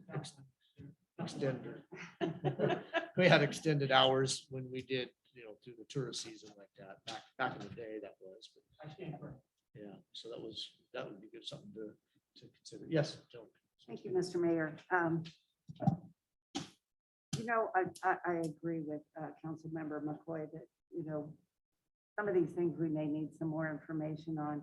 However, there are two other people on this council who were on the Chamber of Commerce when it was the Yreka Chamber of Commerce Board of Directors. And I would like to ask you both, how long do you think it takes to put together, and I know that Supervisor Ogren was also the president of the chamber. I'm a little concerned that if we keep putting off, as Don Marie said, it's darn near October, okay? And the parade and the Night of Lights is the end of November. And I'm afraid if we put this off, we will once again, another year, not be having our celebration, not be having our big holiday parade this Saturday after Thanksgiving, and not be having our Night of Lights that kicks off the Christmas shopping season for our local merchants. I have some concerns about that. $5,000 is not a lot of money. We used to give the chamber $53,000 a year. And paid their rent, that's true, and also help them out in other ways. But I just have some concerns about that. I would really like to go ahead and, my opinion anyway, I don't know how anyone else feels, but go ahead and fund the $5,000 to be able to put on the holiday parade and the Night of Lights with the chamber, and then have more discussions on other events like Gold Rush Days or Citizen of the Year. But to go ahead and approve that tonight so they can make plans, because otherwise it's not going to happen. So I was going to comment on that anyways, when we got to my part. Oh, I'm sorry. So that's okay. No, it's fine. And that was the very thing I was going to comment on, is that we started planning a lot of these events months ahead of time. I was scheduling people and talking to people, talking to the bands and the fire department and everybody, making sure months in advance that we've got, had the parade all lined out and ready to rock and roll on that aspect. I've already been approached on my my Bible that I have on the parade on that. She actually called me and wants to get together on all the information I have on the parade and stuff like that. So but I tend to agree with you on that we don't want to put this off too much longer, because we're going to miss the opportunity. The other items, like you're saying, the museum, I think we need to clean up some of that verbiage on that, as far as being able to say extended hours during the tourist season. Just a few more little details on that. Financial part, I get what Mr. McCoy is saying, and there's definitely some need to clean that up a little bit on the finance part of it. I'm not as concerned about it, but we do need to make sure that our money is getting spent properly. So I do agree with that on that aspect. And getting back to what we discussed on the Citizen of the Year, absolutely. I do not think it should be in December. It should be in possibly February, March, and get out of the holiday season. Is it something that should be funded at $5,000? That's something that I think we need to bring back and readdress, because that is a moneymaker, as we all that were on the chamber know. That we used to make a lot of money off of that through sponsorships and all the other stuff that went along with it. Plus, on top of that, we used to have a full, the Best Western was full, and we had a lot of people there. So every one of those was paying at least $20 a head to be in there too. So, but times have changed. And I think we need to readdress that one and look into what we want as far as moving forward on the holiday parade and Night of Lights. I think I tend to agree with Councilperson Freeman that I think we need to move forward on it, so we don't lose any more time. Now I know you have comments too. Right, I would be In support of approving it for just this time, because then we'll have a budget Yes. that they can present to us, which will address your concerns as well. The other side of the coin is, are we, as a city, putting this out for bids, in which case are we out of line asking for a budget, or are we just asking for this service to be provided? True. That's something. So when we go into the business and say, okay, you've spent too much on that poster, are we overextending? That's true. That's a very valid point. I think Yeah, let's- so, Maybe that's not our, maybe we're micromanaging. something like right, that. so if we think that at the end of this, that we have not received our money's worth, we can always put these events back out for bid again. But I would say, yes, try it once, ask whatever information you want. I'm just not sure if we're asking them to bid on it's a little bit confusing to me because, yeah, I Gotcha. won't go into it. Gotcha. Mr. Well, McCoy? my response to that, Councilmember Baird, would be that I would, doesn't matter, I would ask for a budget anyway.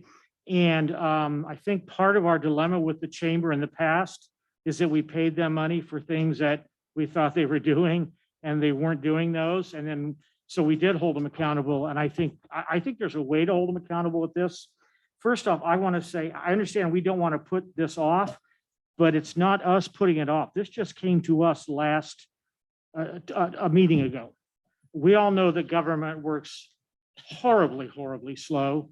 And we all know that the five of us sitting here are stewards of the tax dollars that come in, and we do not have enough tax dollars again this year. I'll beat the horse, beat the drum. We don't have the tax dollars.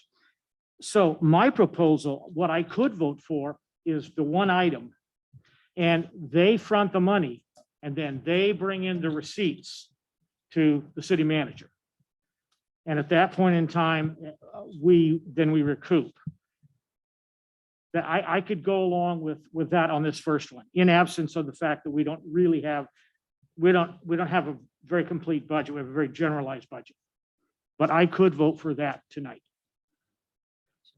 Okay. But again, I don't think, again, an emergency, for whatever reason, it just came to us last Tuesday. I don't know why. That doesn't constitute an emergency on our part. Right. We, just because somebody comes in and says, you gotta, we have to say, well, wait a minute. We're gonna look at this. We want to look at the budget. We want to refine the budget. We want to see where it's going to spend, whether it's $5,000 or whether it's 200,000 or whether it's 2.5 million.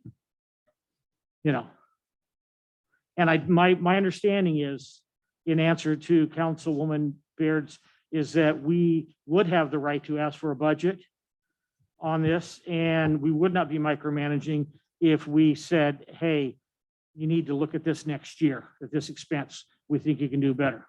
So, Is that correct? In my opinion, that would be correct. That- That's up to the council. I'm sorry, I missed that last part. Correct on that we need to see if we can have them give us a budget or not. Did we approve the one event? Is that what you said? We approved one event?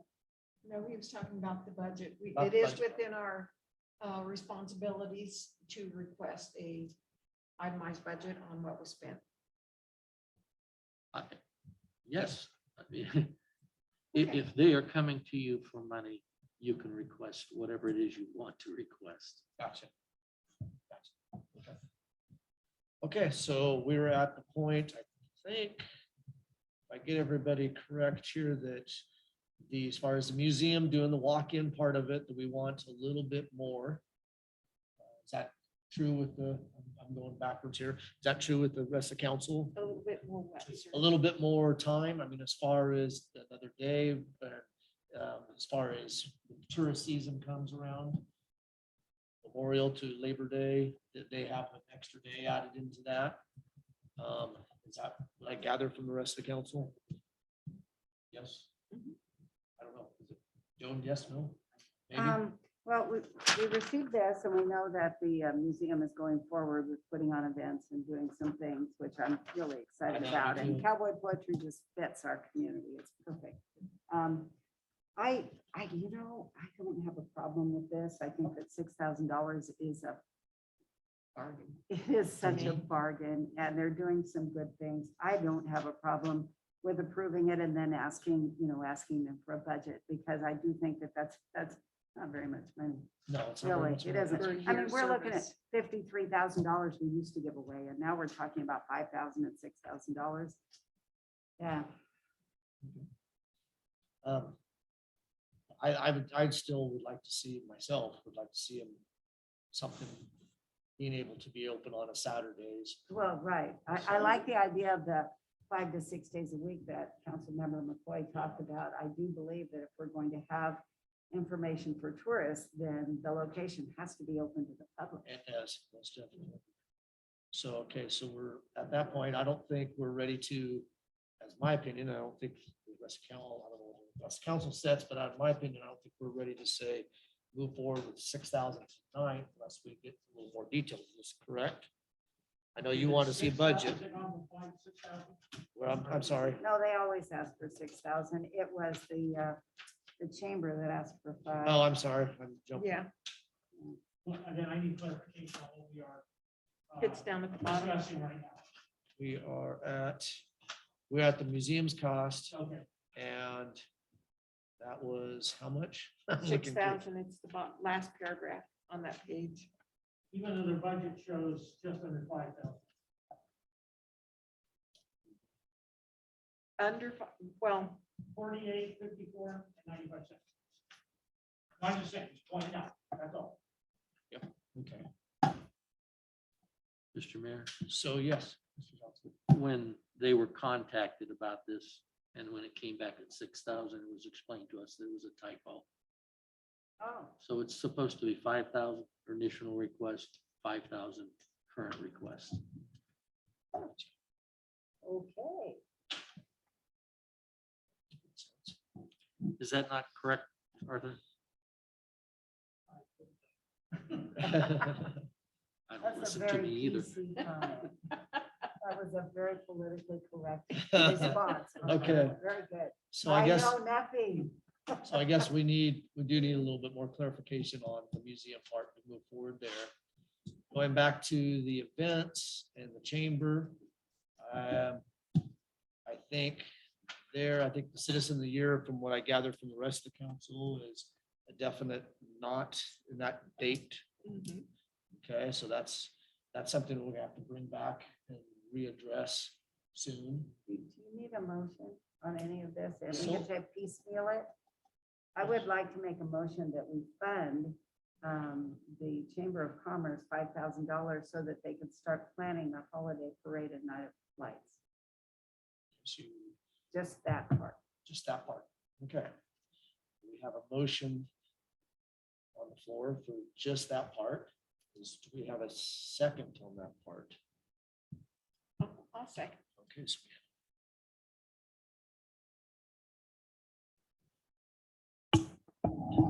Call for question. what's that? Call for question. After you're done writing. Okay, so yes. Can you read the motion as it stands currently, please? No, that would be Arthur. Actually, it would be you, Mr. Mayor. Oh, I get to read. Oh, Okay, so the motion that I understand is that. It's not a trick. I just want to make sure I know what I'm voting on, No, it's- because I've made another.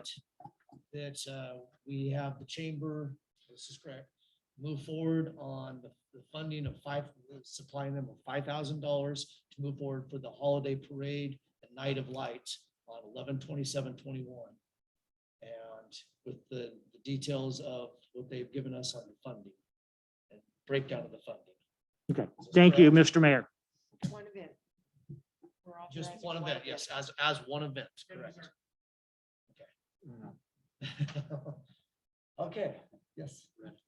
Point of clarification for finance. Are you recommending a $5,000 check to the organization without any checks and balances? Or are you just recommending that we reimburse back the 5,000? I heard both, so just so we understand the As far as I intent, understand, we're just, the 5,000 is what we're moving just to forward issue a check with for what they presented 5,000. us. That's what we did before. They would get a monthly amount Right. that added up to over 50,000. So yeah, yes. Okay, so just That's the a way we straight usually do it. allocation for 5,000, no checks and balances. Because I heard some of that, so I'm That's, just cross I checking. think that's what she has a motion for. Okay, thank you. Yes, that is. Yeah, that's was my clarification, because I had asked for have them bring the receipts to us up to 5,000 be reimbursed. That way we do have some control over the money. Well, I'm not sure that they, Mr. Mayor, I'm not sure that they have the funding now, but. that's the Okay, so reason we're I going thought back to we what should we have. find We out. have a motion and a second. And I'm gonna go do roll call now. Joan Smith Freeman. Yes, aye. Without a more amended budget, I will vote nay. Doesn't mean I don't support it, but I need to see more of a budget. I couldn't go into a school with this kind of budget and try and buy things for a classroom, so. Mr. Milton. Aye. Aye. Mhm. And Dwayne Keg, aye. Okay. So now we will move on. The Mr. rest- Mayor, may I ask Yes. a question? Probably of our city manager. You said something a few minutes ago regarding they, as in these entities, are coming to us for money. But it was after we put out a request for interested parties. Yes, We were actually seeking bids and interested parties to bid on these things. So that's my dilemma here. If they're bidding, just like we put out building building for Public Works, if they're bidding on it, how can, I'm confused about our authority to ask.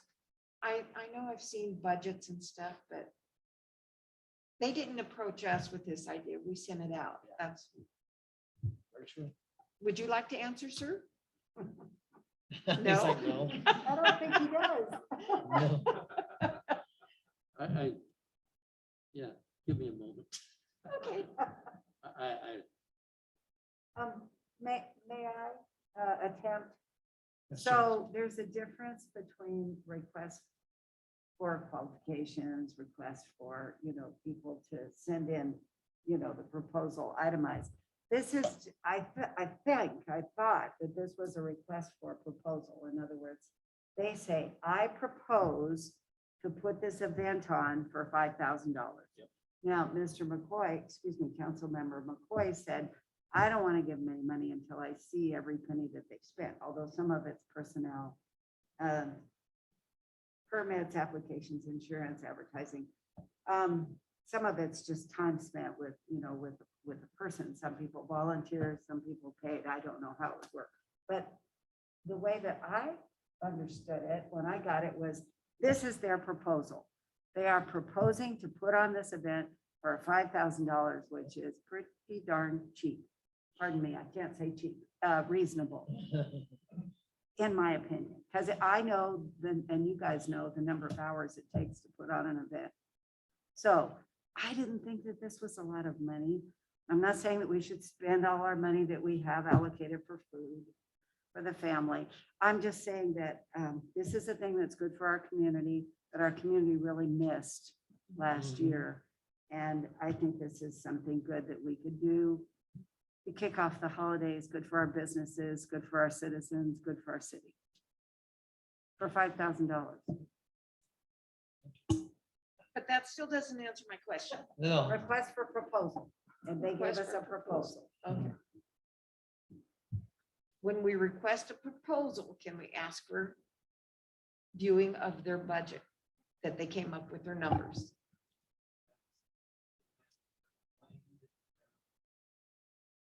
Request. Okay, And you might get it. okay. Thank you. Mr. Mayor, Yes. one comment and one question. With the new Mu strain that is moving through South America, through to North America, and is much more virulent and much more deadly than any of the strains that we have seen, I I think it behooves this council to keep an eye on it coming in and not wait till the last minute to cancel something if we need to, just to be on the right side of health issues. It is a much more virulent strain. It does not adhere to this shot that I've gotten. And it is killing people and making people sicker and seems to be more prevalent in aiding death, I guess. So that's the number one thing I would say, not to shock people, but just to, and that's new. That's just in the last few days. Number two is, since we've made the motion, we voted on it, can you then finish up by by giving direction to the city manager? Okay, I'm sorry. I No, you're fine. apologize. Nope, you're fine. That's all good. That was the next thing that we were gonna, on the other things that we are discussing. Obviously, we're taking off the table the Citizen of the Year until further discussion on that. Yeah, I'm sure you have clarification on that. As far as the museum, I think we have clarification that we want to see a little bit more, and maybe one more further discussion on the museum. Perhaps a little bit more budget on the labor so that they can identify whether, and I know for them, it's tough for them to be open flex. Right. I mean, so That would be perhaps they could use that to expand on the labor data. well, the only thing that might be something that is an issue there, if we ask them to expand on the amount of time they're open, they might come back with that as wanting more money too. So that's something to keep in mind. And then we have to decide whether it's worth it or whether Exactly. we go out and, again, and look at other organizations. Okay, so is there any other thing we want to comment on the rest of that? I think that's all we need. He's got, I think, clarification on everything. Is there anything else that we need to have him clear up? I think the rest of it we need to bring back, but the moving forward on the parade is crucial for timing wise. So, okay. He's got everything he needs there then. So we will move on to number 7, new business, discussion possible action, public works, discussion possible action, approve an agreement between the city of Yreka and Siskiyou Sanitary Services lease rent portable toilets for homeless encampments and authorizing supplemental appropriation of $10,000 per year for fiscal year of 21-22 and 21-22-23. Evening, Mr. Mayor, members of council. Can you all hear me? Yes. Yes. Great. As you're aware, in order to alleviate some of the sanitation issues surrounding crowds of people congregating lately outside of other areas, Public Works has gotten in touch with Siskiyou Sanitary Services and placed 4 portable toilets throughout the city near these large encampments, 2 on Campus Drive, 1 at the Oberlin Greenway Trail entrance, and 1 at the Deer Creek entrance. We believe this is a benefit to the city, and we wanted to bring it to your attention and bring the costs of ongoing maintenance and rental of these units to your attention so that you could make a decision as to whether you wanted to continue or not. And Thank you, Cindy. any questions? Yes. I do. I'm asking for clarification. So it was my understanding at the last meeting that when we approved this to put out some porta potties, it was to cover a situation that we currently have. And then we're working on our urban campground. Correct. This, I'm a little concerned about this because as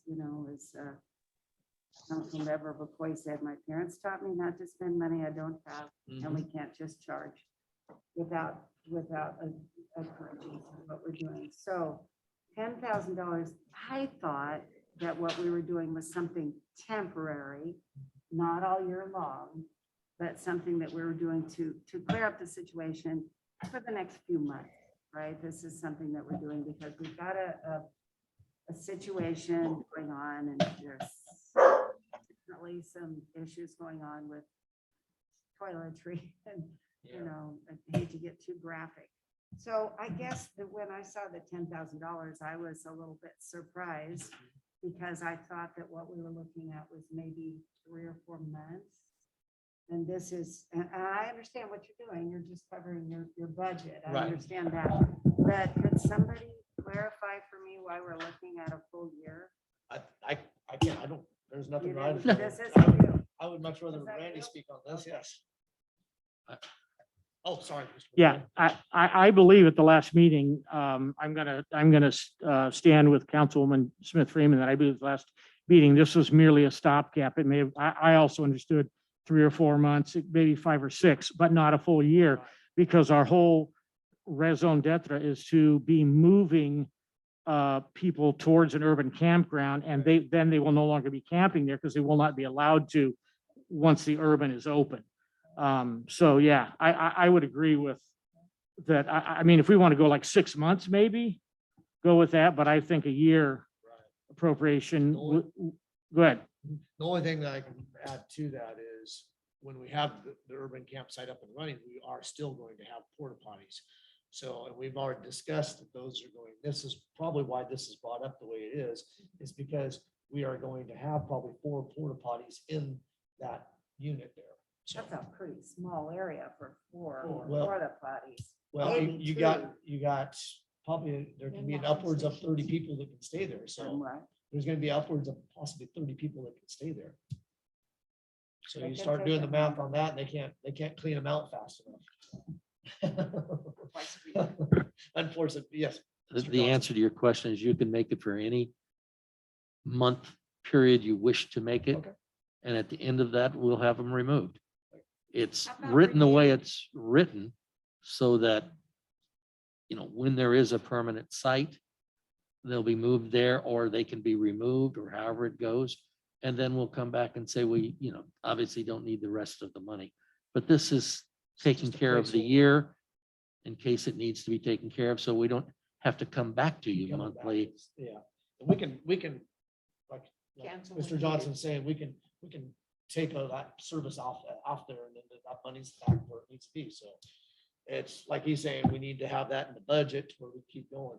I don't know, do we honestly need to have it for, 22, 23? I don't know if we really need that. I think that might be pushing a little bit for 20, 21, 22 budget, I could see, but moving it to that, extended that little period, but yeah, Mr. McCoy. Cindy, how many of those toilets are handicap accessible? I really don't know, Mr. McCoy. I'm sorry about that. I wasn't really involved The in ones we placing set of up them. aren't. Yeah, I mean, I think they all should be handicap accessible here.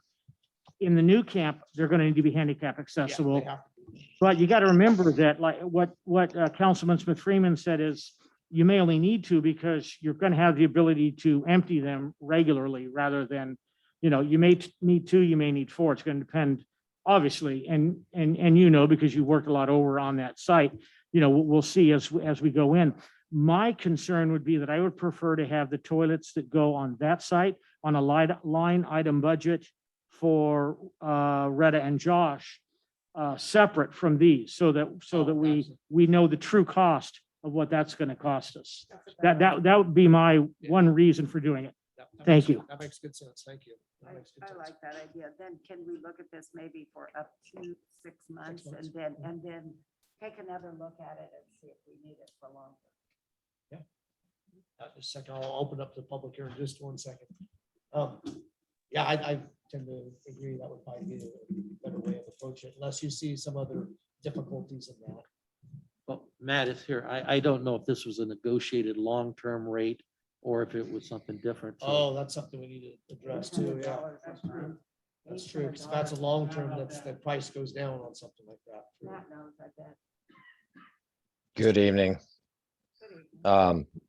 So Benjamin Miller, our maintenance and operations manager, worked with Emmett from Siskiyou Sanitary on this to get these placed. I do agree with Councilman McCoy that the porta potties set at the permanent site should be an ADA version. This was a stopgap measure, in my opinion, to get them out. I had received a phone call from the campus. And they said that due to the alcoves and the cubby holes in the dark areas in the rear of the campus, they were being messy. And so that's why we put one on either side on campus, on either side of the college itself. Ben and I did not talk about ADA accessible units at that time. So with him working the deal with Siskiyou Sanitary, I'm not sure if we did get a lower cost.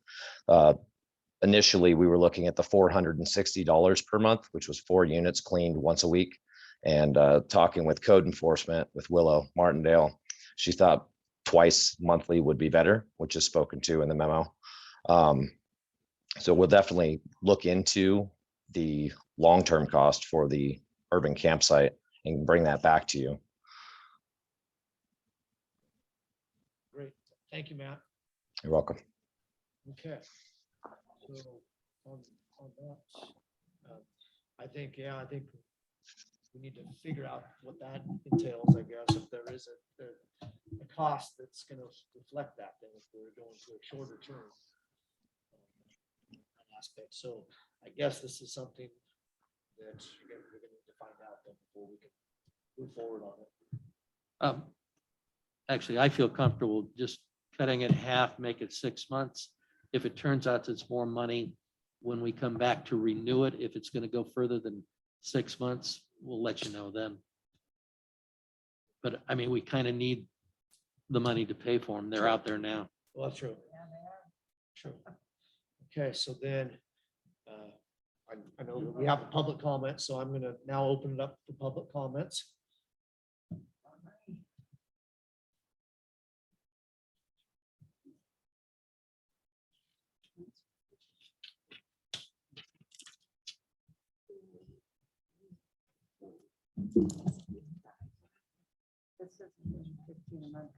Okay, Yes. Don Marie, people come to me because they know we come every time. And they can't call you guys because you don't answer your phone or read your texts. I do. Yeah. I do. Yeah, not right away, and you don't get right back. So what I've been told is that people are going to the bathroom in buckets. They're pouring it in Greenhorn. They're pouring it in the creek. They're pouring it in Yreka Creek. Because what else are they gonna do with it? So this is a hazmat issue, and a CDC issue, because COVID is spread through feces. Also through our breath, but also through feces. So, start looking around up there, start smelling up there. And then also, I don't know if this behooves you or not, but getting a hold of the Forest Service and finding out exactly the count of porta potties per person. Because when I was on, doing fires and doing all the special events, we had lines of porta potties and they were busy 24/7. And you've got all these people and, I don't know if they're not exactly have manners.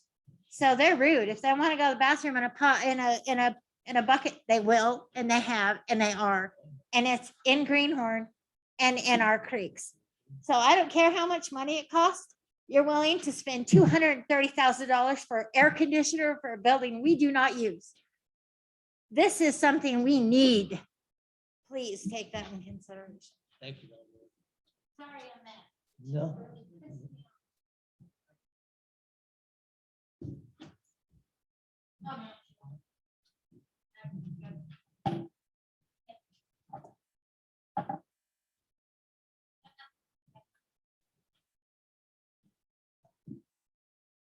Lorenzo Love. These people aren't going to go away in 6 months. They're not going to go away in a year. I don't care if you open up this urban campground or not. These people are not going to just magically disappear. They're going to still be there. They're still going to be shitting in the bushes there. And you're still going to need some way to deal with this. This urban campground, it only holds 30 campsites. That's nowhere near enough. Plus, a lot of people just won't want to go there. You have to make a permanent solution to this, whether it's to have porta potties there forever or to have a bigger urban campground, more appealing, draw more people in. But to say in 6 months, the problem will be solved. In a year, the problem will be solved. No, it won't be. This is an ongoing problem. It'll be like this for the foreseeable future. Thank you, Lorenzo. Okay. Is there any other public comments? Nothing else, so I'll close the public comment section of this. Open it back up to the council. Council, what is the wishes that we move forward, or what does that pertain to? Anybody have any suggestions? We do 6 months, like Mr. Johnson suggested. Is that a doable thing with the council? Sorry, Mr. Mayor. Yes. And talk. So what I'm understanding is that we're not saying we're taking away in 6 months. We're just reviewing the cost to pay up to 6 months and have the review. They're still being used and the problem's not being solved. We're not saying we're taking them out. So that needs to be clarified. So yeah, I think, it's probably not going to go in 6 months. And then we say, okay, maybe it's going to be better in one spot. Maybe it's not. Maybe it's going to be worse. We don't know until we know in 6 months. We would know what has a ball to predict what's going to happen in the future. So hopefully it gets better. Probably not. Maybe, I don't know. We don't know. Maybe someone will move off Campus Drive and we don't have to have one up there. Maybe, one, not two. But as long as we know we're reviewing it, we're not saying we're taking them out and ending it in 6 months. I'm fine with that, but it just needs to be clarified that we're not taking them out. It's just a review of the cost Right. for we'll just 6 months. reevaluate at Yes. time. So I'm fine with that. Review it in 6 months. So then, motion, not I'll make a motion that we move forward with this as presented, but only, that there's only 6 months and at this point in time, not the 2 years more. We only do this for the 6 months and readdress this issue in 6 months and see where we're at with this. I'll second that.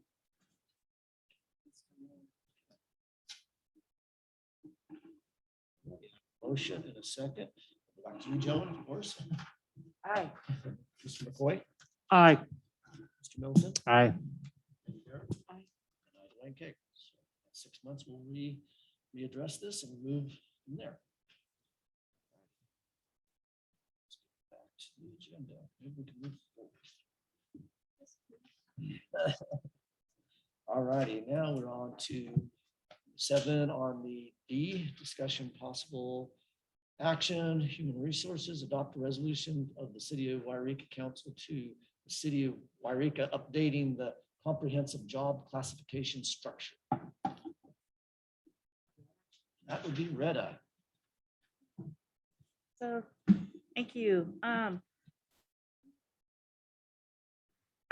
So what this is doing is we've moved a little bit on job classifications kind of in the last few months as kind of more things are taking shape. And all this is looking at is kind of reclassifying the community development director back to the planning director. It's looking at the confidential MOU and creating the finance director, which is a change in the classification of finance and administrative services. It's recognizing a human resources director position and removing finance and administrative services class following the position being vacated, and transferring the planning director now to the management unit. So a lot of little moving pieces on this. The other thing is recognition in the job classification, also the grants fiscal compliance manager, as well as the wastewater manager job classes. As you know, we have to kind of CalPERS requires job classifications, and you'll also see me present compensation. And so this is just kind of getting all that lined up. If there's specific questions on this, some of these positions have been recruited or in the process of recruitment and or might be reflown with their new job class. So I think if there's any questions on that, I don't think that any of this is any surprise. It's just more pro forma here. Great. All right, open up to council then. I think that the budget director has done a good job of keeping us apprised of this, and she's kept us in the loop, and she's allowed us to let her know whether we are happy with something, or we'd like to see something changed, and I'm appreciative of that, and I can support this. Awesome, thank you. Any other council comments? Yes. Mr. Mayor, thank you, Retta. This has been a long time coming, hasn't it? It has. And Good job. well, Good job. I really compliment the interim city manager and HR really pulling this together. Okay, good job. Yeah. And good job, Retta. I know that you guys have worked hard on it, and I too can support it. I think they've done a really good job. Okay, if that's the case, then is there any other comments? If not, then I'll like to hear a motion.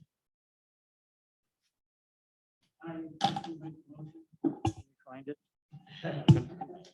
Throw my glasses. To approve an agreement. Hang on, where am I? No, I'm not. Adopt a resolution of the City Council of the City of Yreka approving and adopting a comprehensive pay schedule for all full-time employees, part-time employees, and elected officials in accordance with CalPERS guidelines. Councilman Middleton, I will second. Motion in a second. I Yes, think that's Retta. the one that's Yeah, following. so I was just gonna comment does on it it. belong It's on? like, we skipped the gear one? there, people. It's actually updating the comprehensive job classification structure. Yeah, it's B. Oh, Yeah. I'm sorry. Yeah, that's, oh, Whoa. yeah. That's I the knew one I was that wrong. is Thank you. signed. Thank you, Councilwoman Freeman. Smith Freeman. I'll make, scratch that last motion that I made, please. I will make a motion to adopt a resolution of the Yreka City Council of the City of Yreka updating the comprehensive job Very good. classification structure. There we go. Council Middleton, I will second All right. that, right. I apologize. We have a motion in a second on 7B. Jones Smith Freeman. Aye. Paul McCoy. Aye. Corey Middleton. Aye. Debbie Baird. Aye. And I, Dwayne Gay. Okay. Now we'll go on Excellent. to- Now that we know what we're called, we're gonna say how much Yeah, I we do. don't need to Now, introduce how that. much should we get paid, right? Yeah, I don't I need to introduce next, that one. Thank you. oh, go ahead. I'm sorry. No, it's good. You already introduced us, so go ahead. And actually, if you don't mind, Retta, I would like to take a 5-minute recess, Sure. if you don't mind. Sorry to interrupt you. No, right in the that's middle. good because my page jumped when I up to the top, so I'm scrolling down. So we'll take a 5-minute, we'll come back Okay. and Thank you. look at the next Oh. one.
That's been bargained, so that's why you see both salary schedules for 21 and 22.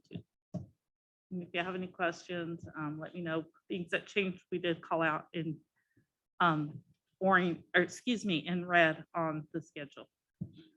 And that's recognition of the finance director and the HR director, salary grades. And then we are noting that the finance and administrative services directors ends.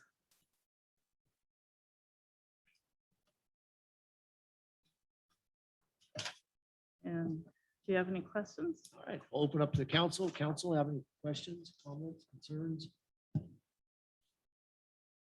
This has been in the works a long time too, right? Yes. Retta? Right, so we brought to you some preliminary information compensation as well as the classification. Oh, I heard that. If you were in Rotary, you'd get fined. Of course.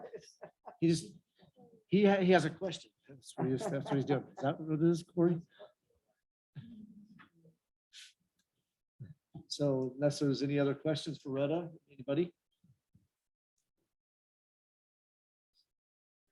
All righty, well, then I would like to somebody address the motion then. Uh-huh.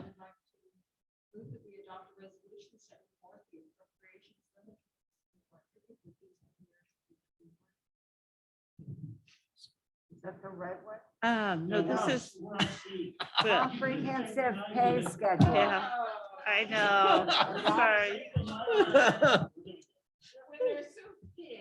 So she's, are you pulling that? Adopt, you want me to do it, and then you can second it?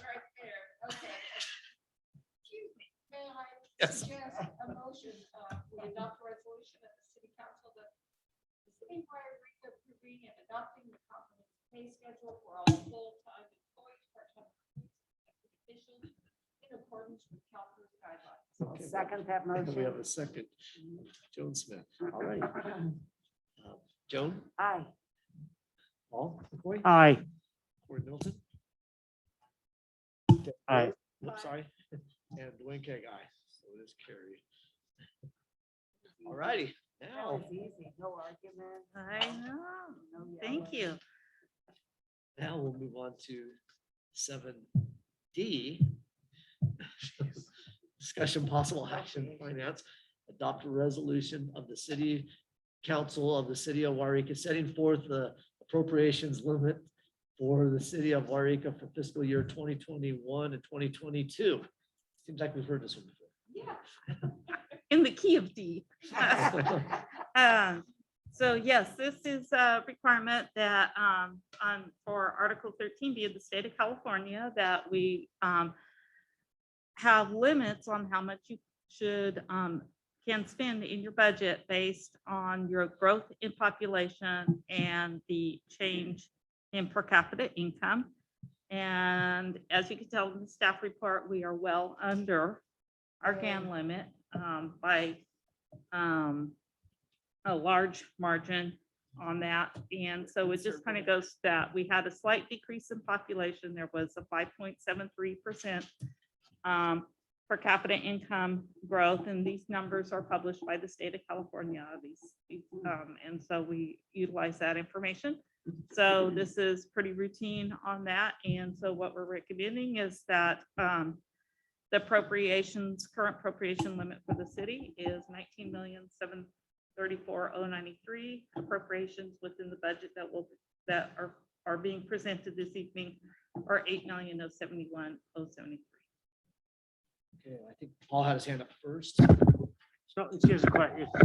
Councilman Smith Freeman has a question. Go ahead. Oh, I was going to make a motion. I had my hand up one time ago. Oh, I'm That's sorry. okay, go ahead. let No, you, Paul go ahead. You're No, fine. She's gonna make a motion, so if you have a question. No, go ahead. Go ahead. She can go ahead. Oh, You sure? So no question? Nobody had a. okay, is there any She's other fine. questions before we go for a motion? Is there questions before we move forward? No questions? No question. No, Okay. I'd make the recommended motion Okay. and requested action, adopt a resolution setting forth the appropriations limit for the city of Yreka for the fiscal year 2021 and 2022. Thank you. And I'll second the We motion. have a second. by Mr. McCoy. You're welcome. Sounds so familiar. Oh, that's right. That was your motion. Yeah. All right, we have a motion, a second. Joan Smith Mess. Freeman, Hi. Paul McCoy, Aye. Corey Middleton, Aye. Debbie Barrett, and I, Dwayne King. Okay, motion carried. We'll go to the next one. 7E. Oops, if I can get to my. There's a lot of them on there. 7, 8, 9 left. We're gonna go clear through the whole alphabet. Discussion possible action finance, adopt a resolution of the city council of the city of Yreka adopting a budget for fiscal years ending in June 30th, 2022 and June 30th, 2023. Budget documents were available online. And Retta, Right, so as you know from tonight, the budget is a moving document. It evolves, there's change, there's new issues that emerge. We've kind of had the opportunity to have some workshops on this, and in the staff report, there's a little kind of table of the meetings that we were able to have to kind of discuss the budget and development of that. So what we're pleased to present to you tonight, this evening, is the budget for 21-22. And in the general fund, we are expecting a deficit of 543,000. Mind you, that does not include the ARPA funds that we expect to be about 450,000 earned that year. And then in fiscal year 22-23, we're expecting in the general fund a deficit of 380,000. Again, we also expect in 22-23 to have some ARPA earnings to offset that. There are some deficits for planned capital outlay where reserves have been accumulated over the years.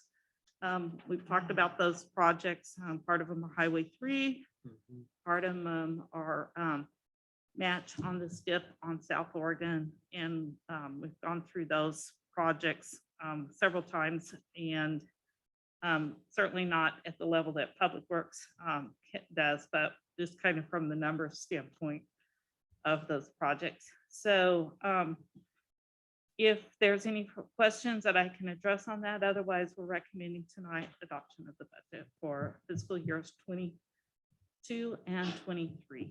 Awesome. Thank you, Retta. Is there any questions by the council? I think we've went over this a lot. And we're able to look through it thoroughly. Most everybody has, but is there any other questions for Retta? All right. This is Councilman McCoy. I'll go ahead and make a motion to adopt resolution of the City Council of the City of Yreka adopting the budget for fiscal years ending June 30th, 22 and June 30th, 23. Budget documents are available online at You don't need to do that. HTTPS and, but call the city if you want to get that. All right. Councilman Middleton, I will second. Motion you, is second. Jones Smith Raymond? Well, can we have discussion? I Oh, just want I'm to. I'm sorry. I I apologize. I just want to just say one thing, and then I will give you my vote for sure. So I am going to vote yes on this budget because we need to go forward, but I don't want anyone to think that we are an irresponsible council. And as Paul would say, excuse me, Council Member McCoy, that we're spending more money than we have in the bank. But since we have money coming in from ARPA, which stands for American Recovery, Rescue Plan Act. Yeah. and they definitely are rescuing us, American Rescue Plan Act. We've got that money coming in, and also because we have been very responsible and we do have good reserves. We do have money in the bank. It sounds bad when we say we have a budget and we've got, it shows here 1,332,773 and 14 cents. So I just wanted to make it perfectly clear that we do know where the money's coming from. We do have funding coming in. And I would feel a whole lot better if this were filled in so that it didn't say that there was a minus figure there. I am going to vote for it because the city does need to move forward. We do need to have the services. I think that we've gone over and over and over and over the numbers, and it's getting pretty hard to balance the budget with the tax money these days. So my answer is I vote yes, but that's with my qualification. Mr. McCoy? Yes. Mr. Middleton? Yes. Debbie Baird? Yes. And I, Dwayne King, yes. Also. Thank you. Thank you, Retta. And a Yes, couple of thank you you, of those Retta. for binders, so I'll get, once the resolutions are signed, I'll get you your binders. Oh, good. Thank you. So thank I you. appreciate that. Uh-huh. All righty, we're on to F now. Discussion possible action, finance also adopt resolution of the city council of the city of Yreka to establish payments relating Yreka volunteer fire department call out payments to increase the volunteer stipend from $12.50 to $13.50 per response pursuant of ordinance number 804. And I think this is Renee again. And the fire chief left. I know. I I know. think That's why I was you would looking. have I'm been like, what do you? pleased to have seen this. And my apologies, this was contemplated in the budget and also in the comprehensive salary schedule. So sequencing, if you can just overlook that a little bit, but we have talked about this. The volunteers, what we're looking at is increasing $1 per response for the Yreka firefighter call outs. And of this amount, $3 does go to the volunteer fund and the remainder goes to the firefighter. The amount was last updated July 1st, 2017. So it's been 5 years since the last increase. And Chief Lemus, who stepped out, had to leave, is recommending $1 per call increase. I cannot tell you how much the intrinsic value of that dollar means to these volunteers in recognition, appreciation, and sense of value for the city. Great. Thank you, Retta. Council, we have any comments, questions? I think Corey is first. Oh, no questions, but after the questions, I'll make the motion. Oh, okay. Mr. McCoy. I just wanted to say that I actually think $1 is it's really small price to pay for these guys, and they're out there all the time. So, you know, they do it, I think, because they want to be there and they want to help, but, you know, having a little bit extra money and then, you know, doesn't all go to them anyway. So I think it's a good thing to do this. And it is a minimal impact on the budget, I would say. Very. Any other comments? Oh, I was just going to say, I totally agree with Councilmember McCoy. You know, our volunteers work so hard and they're out there so often. They told us how many calls they do. It's amazing. Crazy. Between medical Mhm. and fire as well as emergency. So, yes, I agree. So, Councilmember Middleton, unless- Oh, you want me to go? unless Councilmember Debbie wants to comment. No. No? Okay. Okay. Okay, Mr. McCoy. Make sure I'm on the right one. We're doing such a good job here. Want me to read it for you? I highlighted, circled it. Councilman Middleton, I move that we adopt the resolution of the Yreka City Council of the Yreka City of Yreka to establish payments related to Yreka Volunteer Fire Department call-out payments to increase the volunteer stipend from $12.50 to $13.50 per response pursuant to ordinance 804. I'll second that motion. Motion in a second. Joe? Aye. I'm sorry. One of the above. Paul McCoy, Aye. Corey Middleton, Aye. Debbie Garrett, Aye. and I, Dwayne Cade. All right, now we're on to And number I'm sure G. Chief Lemus thinks you as well. Discussion possible action, finance again. So it's Oh. Retta again.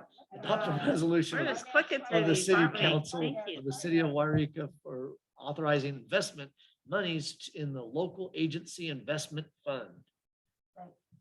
Late. So we had adopted in June a resolution for signature authority, but imagine that the state of California had their own form they wanted filled out. So they sent it back to us and we filled out the form and the resolution with the wording and received confirmation they wanted to look at it and they looked at it and agreed. So if this is just reflecting that earlier resolution for signature authority on moving funds in and out of LAIF for cash positioning. And if you have any questions on that, let me know. All right, we'll open it up for questions. Council, is there any questions?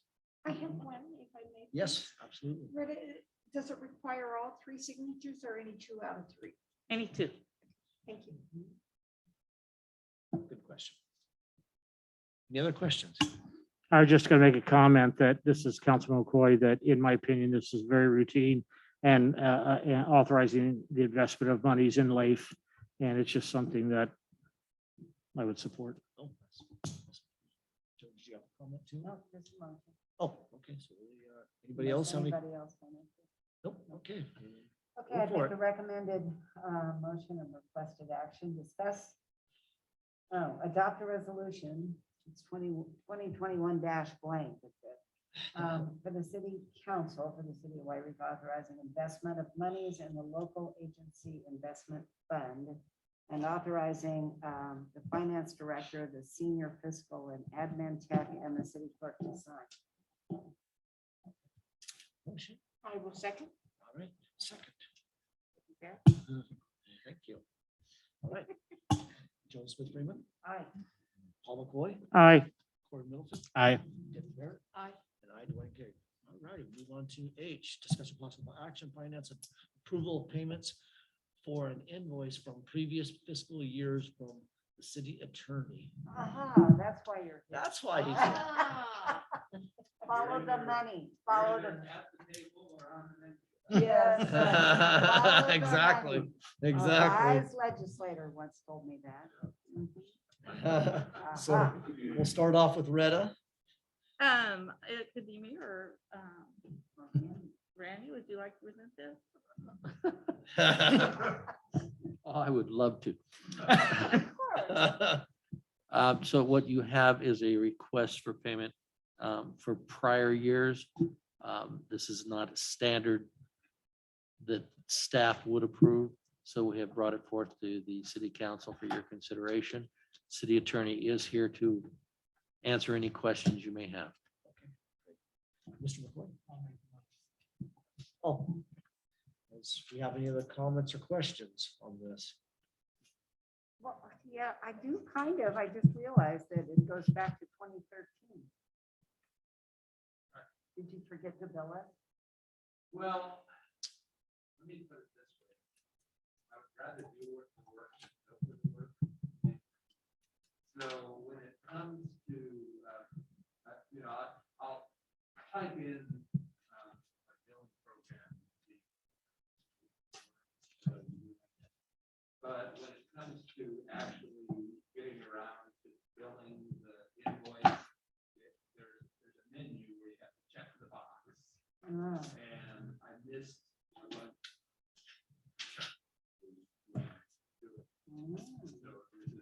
And then I noticed, I looked at it, and I said, gosh, this is a lot of checkboxes that I have.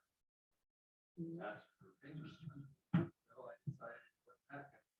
Like, well, Okay. They're like, wow. Yeah, surprise, surprise. Uh-huh. I would share that when you're a one-man office also, that's something that can happen. I mean, I know talking to my daughter, because she bills out for all 14 attorneys in her law firm. So she goes around and gets her hours and then sometimes reminds them that they need to bill a few more. And that's one of her duties that she does. And it's harder when you're with my friends and relatives that are in small offices, one-man office, they don't get around to doing it. Now, 2013, I know you were like 21 back then, but the deal is, I feel like Dawn has always given us solid advice. Dawn has always been there for each of the 5 council members, including those that no longer sit on the council. And I know for a fact that my daughter's hours bill out at about $100 more an hour than what Dawn bills out. She's only, No, don't tell her. that. Don't and tell her. and she's only a paralegal. So, I know that Dawn is giving us sound advice. I'm happy with it. Even when I disagree, I'm not unhappy. It's okay to disagree. And I think it behooves us to make it right Well, and bring him current. I agree. well, that's one of those things. I'm a person that if somebody does the work, they deserve to be paid. Yeah. Plain and simple. Exactly. That's the way that's Just the way I do check business. One so. little tiny question. 2013. I bet you Dawn remembers to check that box now. Yeah, I've gotten much better. I'll have to admit, last Monday and Tuesday.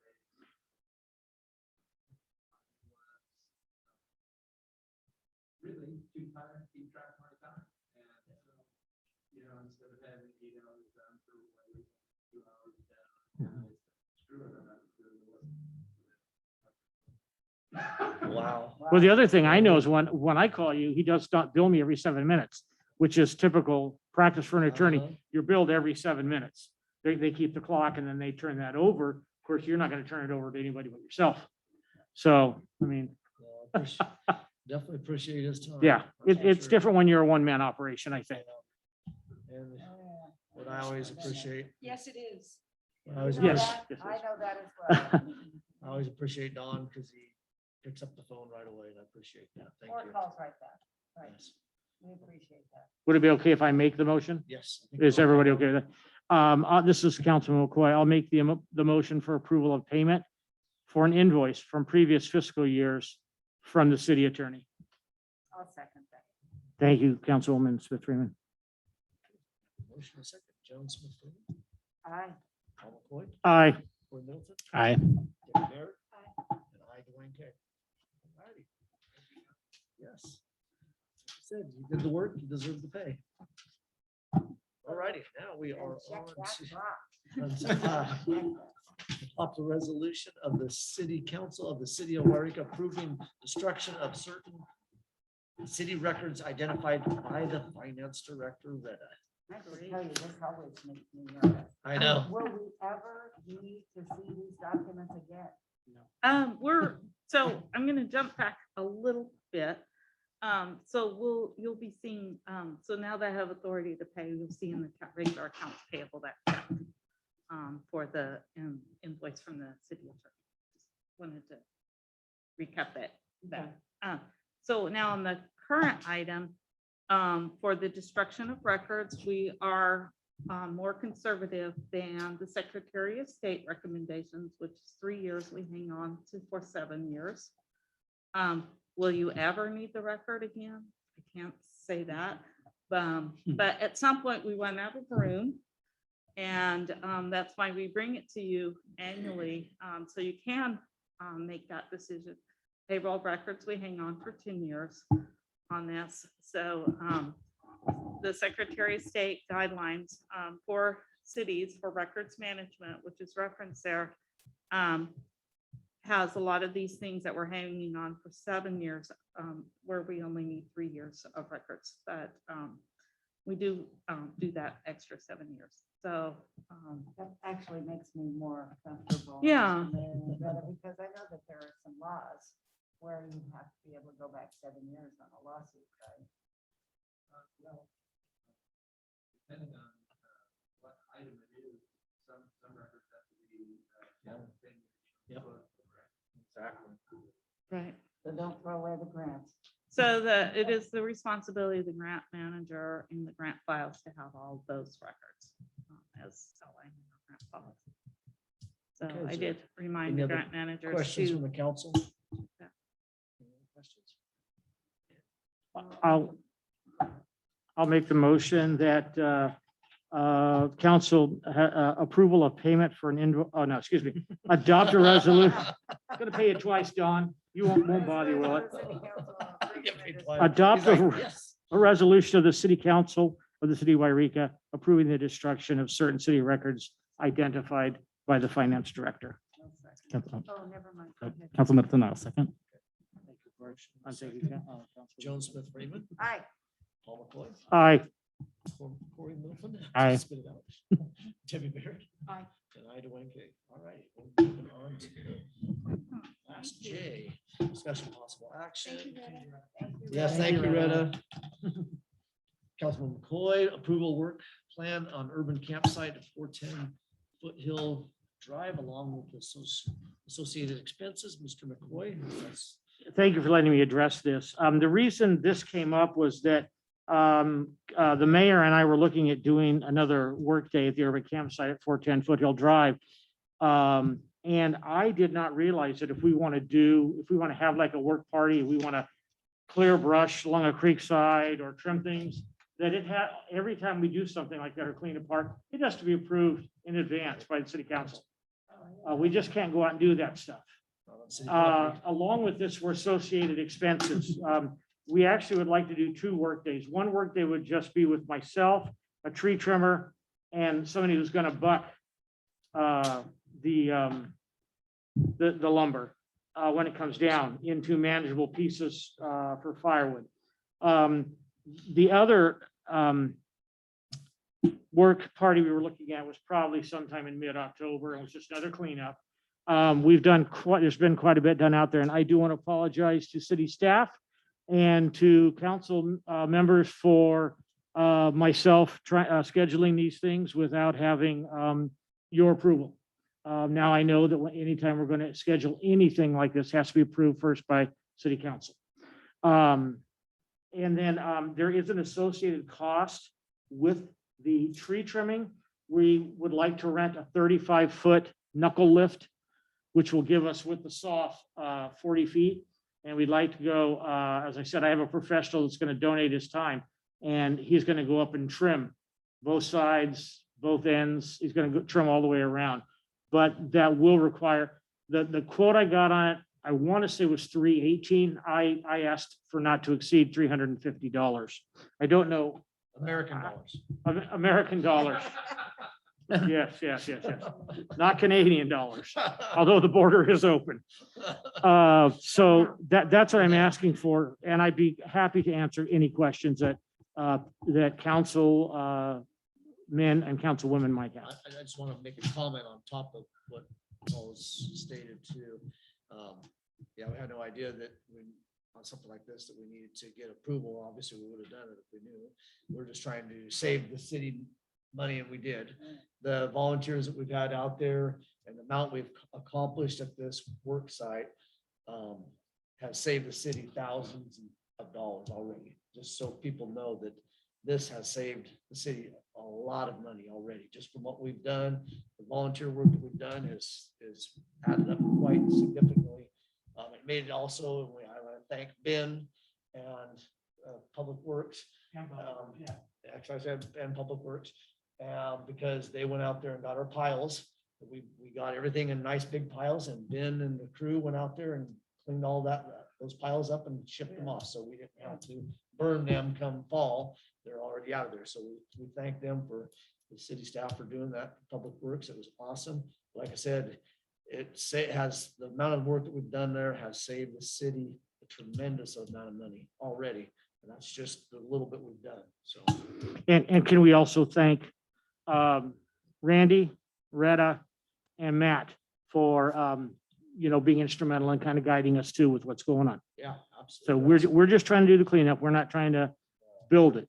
We have to wait, but we're just trying to clean it up. That's something else we need Yeah. to clear up too, is people realize that what we're doing is we're just removing debris and stuff like that. So when they do scrape the dirt off there, they can come in there. It's going to save, not only have we saved them money from doing that, but we've also saved the city money, because now the estimate that we should get from this dirt removal will be cleaner and quicker, because all they're going to have to do is just come in and remove the dirt. They're not going to have to remove all this other debris. So we've also saved money on that aspect too.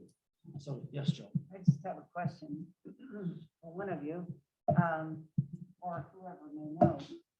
When is that going to happen? When is the cleanup going to happen? Because I know that we have to go out to bid, Greta or Matt, we have to go out to bid for someone to clean up the dirt removal. What's the hazmat removal for the lead that's in the soil? When, I mean, we've been talking about it. When's it going to happen? Well, I don't know.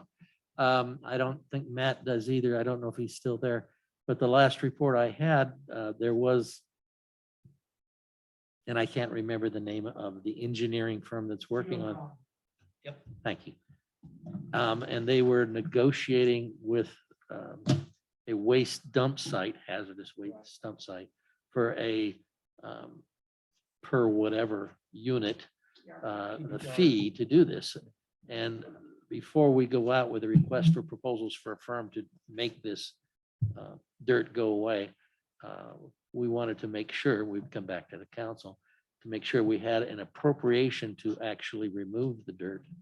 So what we're waiting for is this engineering firm to give us the final information so we can put the proposal together, go out for proposals, and then bring it back to the council for authorization to proceed.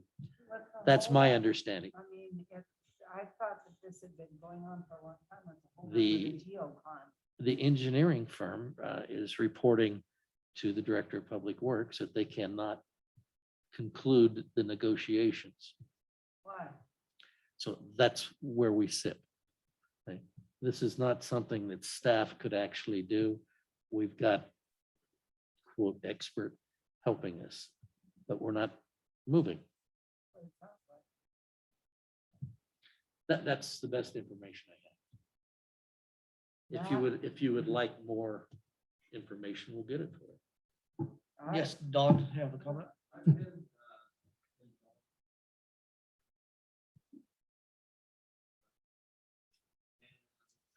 Pretty much routinely, the cost of moving the soil.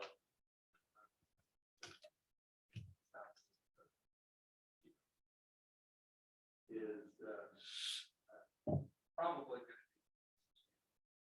be. I just want you to know that if you are, I don't know how big this site is, but generally the EPA, county EPA will approve if you asphalt over the site. And that would make it easy to clean up. That's Debbie's idea. No, actually, she talked to Dawn. I did not. So, Such yes, we had this discussion already. Oh, That's why we're laughing. We had this discussion, and it's possible, it's a possible thing, but the other thing too, we got to look at is how many people are you gonna get to sleep on 150-degree pavement? So I don't think you're gonna get anybody that's gonna sleep on pavement in the middle of summertime when you can fry eggs on it, so. It's slightly more than half an acre. However, there's a 12-foot section that is a road, there's an easement Yes. for PPNL, the railroad, the city, the county. Yeah, I think those four. So, I mean, it's a much smaller piece, so. And, you know, I expect full respect to come in the $100,000 range, but we'll see. The dilemma with us is it would appear there may, and I'm not mentioning names, but there may be one person in the county that can do it, but it's got to all go south of Scotland. So, It doesn't go to Anderson. So, you know. yes, Joe. Excuse me. Dinner clogged my throat. So was my understanding, and I don't know about the rest of you, but when we got that EPA grant, which we did get a grant to work on this property that had lead on it, we didn't know that until they tested it. Come to find out, the EPA grant was only for the testing, and they refused to do the cleanup. They put it directly back in our lap when we thought, and this is one of those situations where you should never assume. Nope. Because you know why.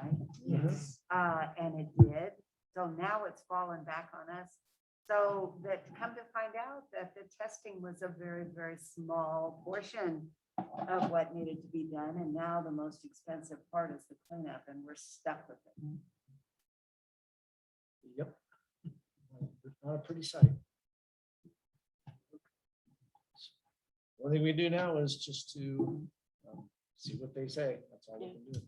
at this point. Do you want me to bring back the most current information I can get? Yes, please. At your next meeting, or just get it out to you? I mean, either way. Just get it out to I us. think we need to have it in the public forum. Oh, Well, it's gonna go public when we have an actual proposal, or responses to the request for proposal. But I can get you the status of getting the request for proposal. And I'll get that out to you as quickly as I can. that's great. So now we need to move back to what this discussion's about. This, what we have for the proposal that Mr. McCoy has. So can I, I want to know about the fire pits. well, we hope two of them, but Yeah. can I make, Safe, I hope. Safe fire pits. oh yeah, I hope so. Yeah. Lined with, we hope lined with fire brick, yeah, and a thing around the top too. And on the top. Can I make a motion? Are you okay? Go I ahead. have a question. Go ahead. Yes, please. And yes, I'm for this. I just have a question. What's the advantage to having the washing stations inside the camp rather than on the edge? Because I'm thinking accessibility for cleaning. Right. And this is just a general layout. I just threw something together. We haven't fine tuned anything until we figure out the dirt removal, how it's going, Okay. the rest of the tree. This is just a super rough draft right now, and and it'll be brought back to the council so where everybody can decide. And at that point in time, I think everybody needs to take a trip out there and do a tour of it. And individually, we can take you out there and do a tour and give you that vision.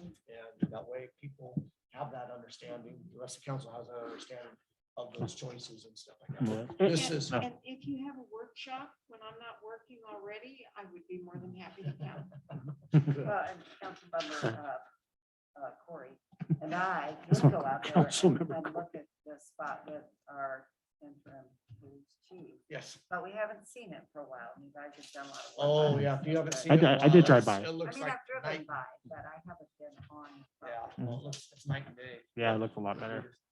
Yes, Don Marie. When you're done scraping this, it's gonna be a mud. No, we gotta bring back in topsoil basically and other soil to put on top of that. So Yeah. then it's soil. Still gonna be a It'll be mud. soil and whatever mixture we can, it's gonna be suitable. Unless we Well, I put think if cement you on take a it. look at I'd look at it. the Hope Retreat Yes. up in, Many- up in Medford. Yeah, Yes. we'll probably end up doing bark like that. Yeah. We're not sure exactly how we're gonna do the covers. Right now, again, I want to stress, the only thing I'm asking for now is Just permission. 2 possible dates. And I'll come back to what Don Marie was saying. 2 possible dates and then authorization to be able to use up $350 of up to, not to exceed $350 of, for us to finish cleanup out there. That's all we're doing right now. Because the other, But in answer to yours, matter of fact, we're Dwayne and I and Judge Langford and Steve Renner. Renner from Beacon of Hope are gonna make a trip next week up to, I know we're going, but to look at their shower program because they bust for showers. And we're gonna look at their kitchen that they have there. We're gonna look at the campground. And we're gonna meet with the director to talk about what he feels works in that campground and what doesn't work. Because we've still got a lot of kinks to work out. We really do. I don't. Well, cement, pouring cement over all of that, not asphalt, cement, because it's cooler. Yeah. It's more sturdy. Yeah. It lasts longer. And that- it's not a mud. Yeah, and that might be something come that up. we'll discuss. Yeah. the concrete. Councilwoman Barrett has brought that up, and Yep. we're discussing it along with perhaps, we've discussed a steel Mhm. canopy like they have over the school playgrounds in Oregon. Yep. So there's definitely some, Our main thing now is just getting to the point where we have everything straight. get it cleaned up. But So, but we are looking ahead to that, yes, But- Don, yeah. absolutely. But, That's it. So, Mr. I hope I didn't speak out of turn, I'm sorry, Oh, I- Councilwoman I Safrina. just had a comment. I was thinking that as you guys were speaking, is that how about if we do a comparison? Okay, it's gonna cost $250,000 to scrape the dirt and take it away. How much would it cost to put the cement down and look into Yeah. the pop-ups? oh, no, I The pop-up camp areas like they have up in Oregon. It might be a wash Oh, and yeah. it might be a better idea and it might be, like you said, it wouldn't be a mud hole then. Maybe do a comparison. Yeah. Oh, maybe no, I get think- the numbers think for we that. discussed that last time, but be able to check into, I don't, Yeah, maybe we Debbie need, had a great maybe we idea. need to, I need to give clarification to our city manager though, that we would like a comparison. Yes, I think we officially need to say that. We would like a comparison. Once we figure out the dirt removal cost, Yeah, if you get that, then I think we need to address what concrete, because asphalt, I don't think, unless we just want to make it a parking lot, you're not gonna get anybody to camp out on, like I said, on something that's happening. Concrete would definitely be a suitable thing because we can cover that up and it's not gonna be as hot. So we definitely, I'd like to give you direction. We would like to give you direction on to address that cost Well, factor. What it also means is when you pull out the dirt, you don't backfill it with dirt. You're gonna backfill it with pea gravel or Right. sand. You're gonna pour the concrete on it. Concrete's $140 a yard, I can tell you, because I'm doing my driveway. My driveway is about 24 foot wide and 4 inches thick. It's gonna take about 8.5 yards. So we'd have to we can measure that, extrapolate it, how many cubic yards it would take at 140 cubic yards. I imagine it wouldn't take more than $20,000 worth of concrete, really. Well, that's what I was thinking. It's going to be that much cheaper Mhm. and it's gonna cost $250,000 to haul it away to a hazmat location. Yeah, maybe we ought to take another look at Debbie's idea. Yep. Encapsulate it. That's Mhm. fine. Okay, so we have that. And I want to get back to what the motion is or still asking. No, go ahead. If they have, I mean, go ahead, keep going. We have, It's good conversation. yeah, no, it is good conversation. Also want to add to what Paul and I are requesting, to move forward on 2 more work days and doing the up to $350 for the lift truck to do this. This volunteer that we have. American dollar. Huh? American dollar. Yeah, American dollars, yes. Yeah, not Canadian. That we have Not pesos. this volunteer that's doing this tree trimming for us as a city. This would cost probably like $3,000 to $5,000 if we've had a professional. do this. No, I think it'd be more like 10. What he's done already costs 3,000 to 5,000. This would be like 10 grand. Yeah. And he's a homeless. He was homeless in Marysville for 1.5 years. Wow. He's, So that's- he slept in his car and then he ran the homeless program as the resident there for. Yep. Well, he was homeless longer than that because he slept in his car for 1 year. And he said he was in the home for 1.5 years. Yeah, so it's really cool to be able to have this individual helping us that's a professional at his work and he was homeless too to boot, so. Yes. Debbie. I have to tell you, I did have one tree trimmed at my house, required a lift bucket. It was $1,000 and that was 17 years ago. So he is giving us quite a bit of Yeah, savings. that's- Mine was 2,500. That's why and that was- us My dad. being able to decided utilize this is really important, no matter what direction we Very go. generous. We, But I think yeah. concrete might be a way to go. I don't know. We'll see. So now we had. Thank you Good night. guys. So do we have a motion on this yet? Oh, can I? I'd like to, if everybody's, if we're done with discussion. Is there any more discussion? And about public. this? I'd like to make a motion, Councilman McCoy would, approval of the work plan at Urban Campsite at 410 Foothill Drive, along with associated expenses. Council Middleton, all second. Thank you, Councilman Middleton. Second, Joe Smith Freeman. Paul McCoy, Aye. Corey Milton, Aye. Debbie Barrett. Aye. And I, Dwayne Cake. All righty. So we're gonna have fun again tomorrow night. Is that what you're saying? Yes, we'll be here tomorrow night.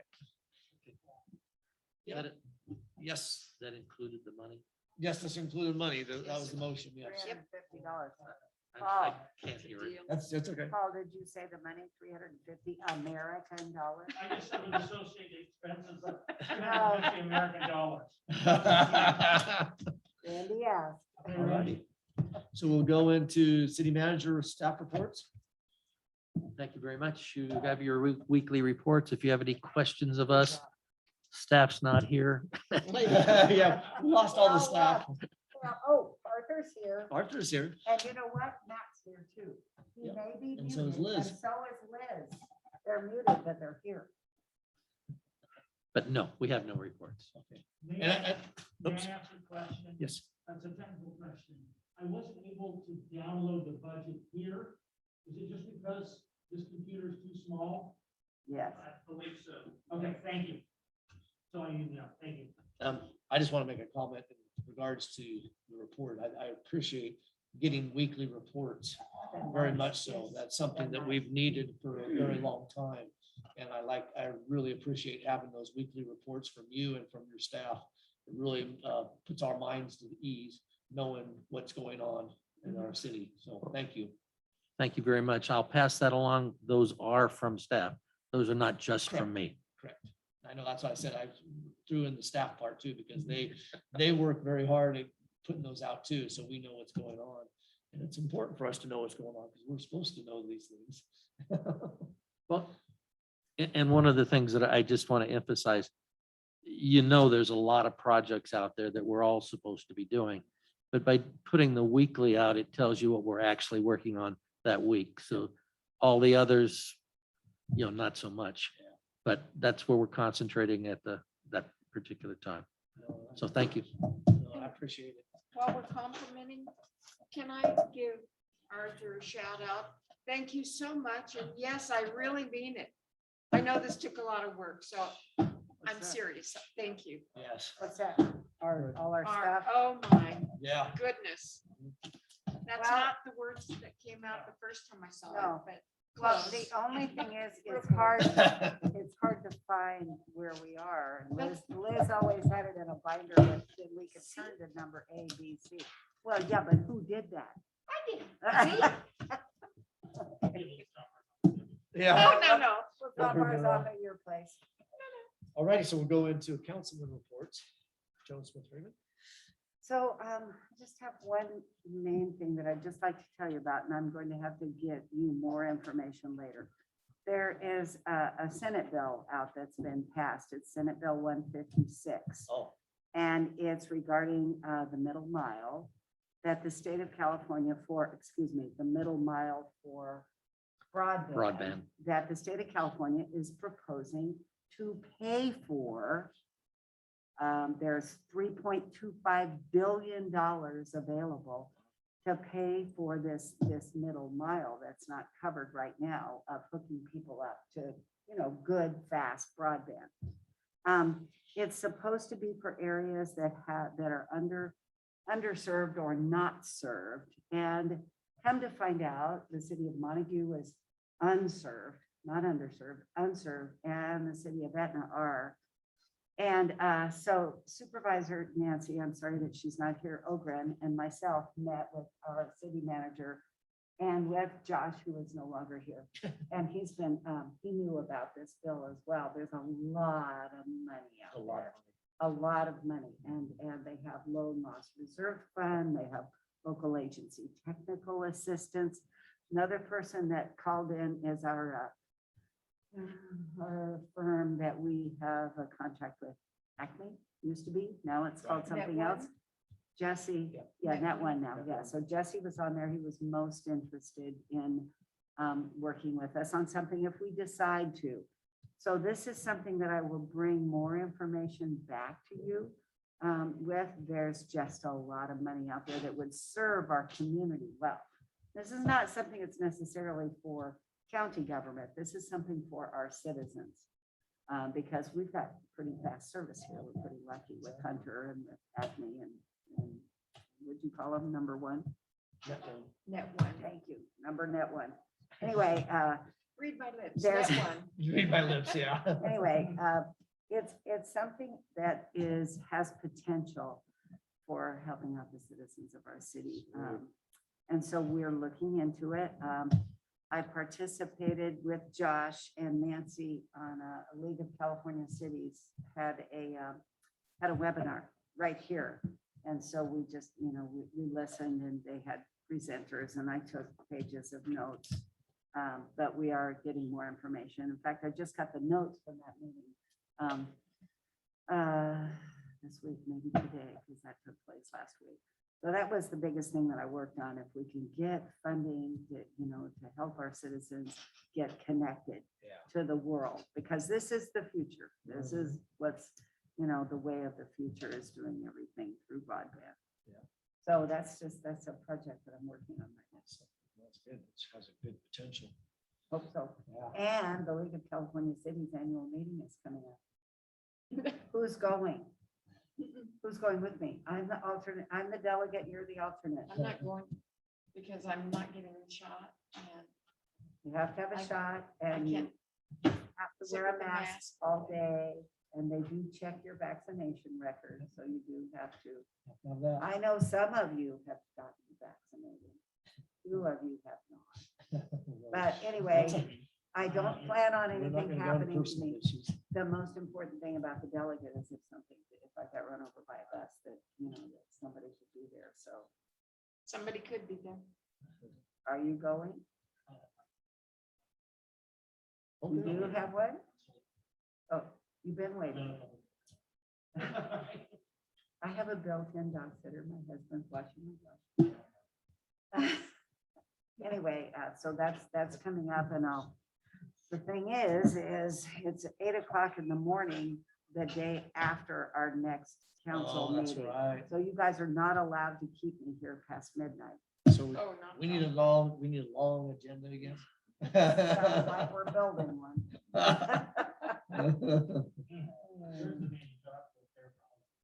Arthur. Yeah. Anyway, I'm planning on being there as long as it doesn't get canceled. You never know because COVID is so bad and rampant right now. Our numbers right now are more than double what they were at the height of the pandemic last November. And all the hospitals are full. Scary. So It really it is. is Like we were pretty discussing scary. earlier, a contractor, friend of mine passed away. He's in his 40s and died of COVID. Wow. So I'm just stunned. that's, yeah, it blew me away when I found that out today. It's like, wow, Get your healthy in vaccines. his 40s and Get your vaccinations. We lost a good man with, Don Super. Yeah. Don He was Super so also. good. He rep from little kids up to, I think, maybe even COS. yeah. And when I was 23 years, I was over there, he taught our kids unbelievable stuff during the game. And he did it at high school. And I took repping classes with him in football and he was unbelievable. And at football games, at basketball games, and at Big Rose, I announced when we had the tournament champions, he'd come out and tell the kid what he thought they were doing, that they could do better or change, rather than just, tell them, It's scary when get we, your foot out the back, get that foot in, you see, that's a foot in. Oh, that's awesome. Don Super was a wonderful role model. and a wonderful Yes. man. He was a wonderful man. His family is great. And he was the postmaster of the city of Montague for years and years and years. He was just great. I loved him with kids. And he did pass just this last week of COVID. It's scary out there. yeah, it is. Joan, is there anything else? Well, the only thing I would suggest is that the Board of Supervisors has gone to all Zoom meetings. I'm thinking that if things continue along this line, but I know so many people that are sick right now. Some in the hospital, some that have passed. I think that we really need to consider going back to Zoom meetings. I mean, if it gets worse, I don't know how it can get worse if it's 3 times worse than it used to be or double. Here. Anything else? Something to think about. Yes, definitely. Anything else, Jim? Mr. McCoy? I don't disagree with that. I totally agree with it. It's coming our way. Yeah. I'll keep it quick. I made the trip to Reading, not last Friday, but Friday before. And we got a chance to stop at Mount Shasta Police Department because we wanted to leave a little treat for Artie. Because we were so impressed with Artie's conversation that he had in the tunnel with the man and got him to come out of the tunnel. Oh, yes. Oh, that Artie, that Artie. Artie, Oh, and I mentioned it tonight, and I didn't, so I'm that gonna do it. dog Artie. Yeah. Ah, okay. He's a canine officer down there. and he Yeah. is Spectacular. So we left him a little check for $25, I would say that, and told the woman there, said whatever Artie or his handler thinks he needs to have. Well, then she said, we gave us $25. Here's, and it's an Artie stuffed doll. So he said, no, how much? I said, what do you do 20? He said, here's 20 more. And I said, and we want to take one, we want to send them to my daughter in New York. So All right on. we got 2 of them. I'll bring them. I remember when we had Dark, when we had Dark here in town, and then she went further. She said, now Artie's here and he accepts visitors on Sunday, Tuesday, and Thursday. Oh, my goodness. And I'm believing that and I know that we have to pay them when the dog comes down. I realize that. And I realize that, that's part of the reason we don't have a dog come right now. And we don't have an officer necessarily in the East Northern Department. But what a spectacular thing to have. It is. To be able to go in, have that dog chat. Last he used to chat, remember that Timmy's in the well. Yes. Yeah. Already just the same thing. So appreciative. Thank you, Mount Shasta. That's awesome. That's awesome. Anything else, Mr. No, McCoy? I'll bring the dog so you guys. I love it, yeah. He's cute, he's You got to cute. start putting that right there, right in He's front. sitting right in our front, right on the shelf, our front door. That's awesome. Mr. Middleton? Not a whole lot. Yeah, I think we should have approximately.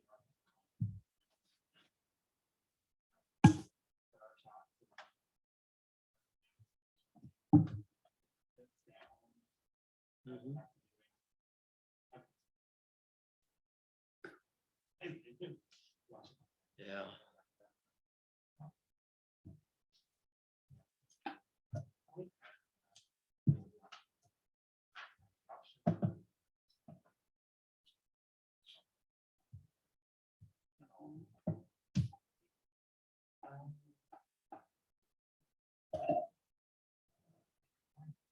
Oh, and I just want to say thank you guys.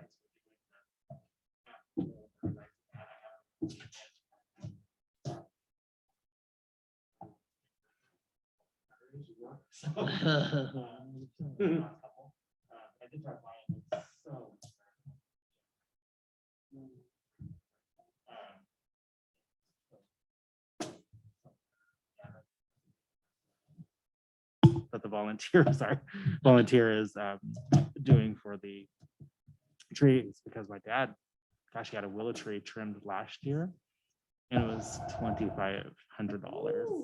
Yeah, $2,500. Wow. It was really overgrown though, but they had a big bucket because it's huge. So the bucket had to come out. But yeah, it was costly. So that's a great savings, but so thank the citizens and you guys for organizing it, and it looks so much better. And yeah, it's great. I took a drive by. Good group of volunteers doing that. Yeah. They really did. Families here. I have the trees when I drive over and anything that we can help. Oh, right on. Joe, and then there's Oh, right on. And the Nice. fire pits are not to cook the deer. I hope not. No, I hope leave not. those little deer alone. They'll be gone with the people. That's it. I don't have anything else. Just everybody stay safe and hope we get some rain soon. Boy, No. yeah, Oh, have you been attending the Fire Safe Council meetings through Zoom? not with my work schedule lately. I have been able to get on, but now that it's fall, it's gonna be where I can get on, because when the time changes, we're not out showing houses, but I was showing houses there at night. Now that's getting dark early. My schedule totally changes coming up. So, but yeah, hopefully for rain. I went to Klamath Falls today to give a friend a ride over to get a car, and I hadn't been over that way. And geez, I was in Sacramento 14 years. I've been back 4 years. It's been at least 20 years since I've been to Butte Valley and to, all through that area. And I was just so depressed seeing the once producing fields just dried up. It was so sad and depressing. It was so sad. It was, you just see they shut the water off, and you can tell they're saved some of their fields and crops, and the other half they let die just because there's no water. It was sickening. I was pretty depressed driving through there and back. It was sad. The ranchers have been there for years. It just seemed until they walked away for the season. So we definitely, hopefully we gotta get some water this winter. That's it for me. Kind of depressing report. LAFCO hasn't met for months, so I'm gonna forget how to run that meeting.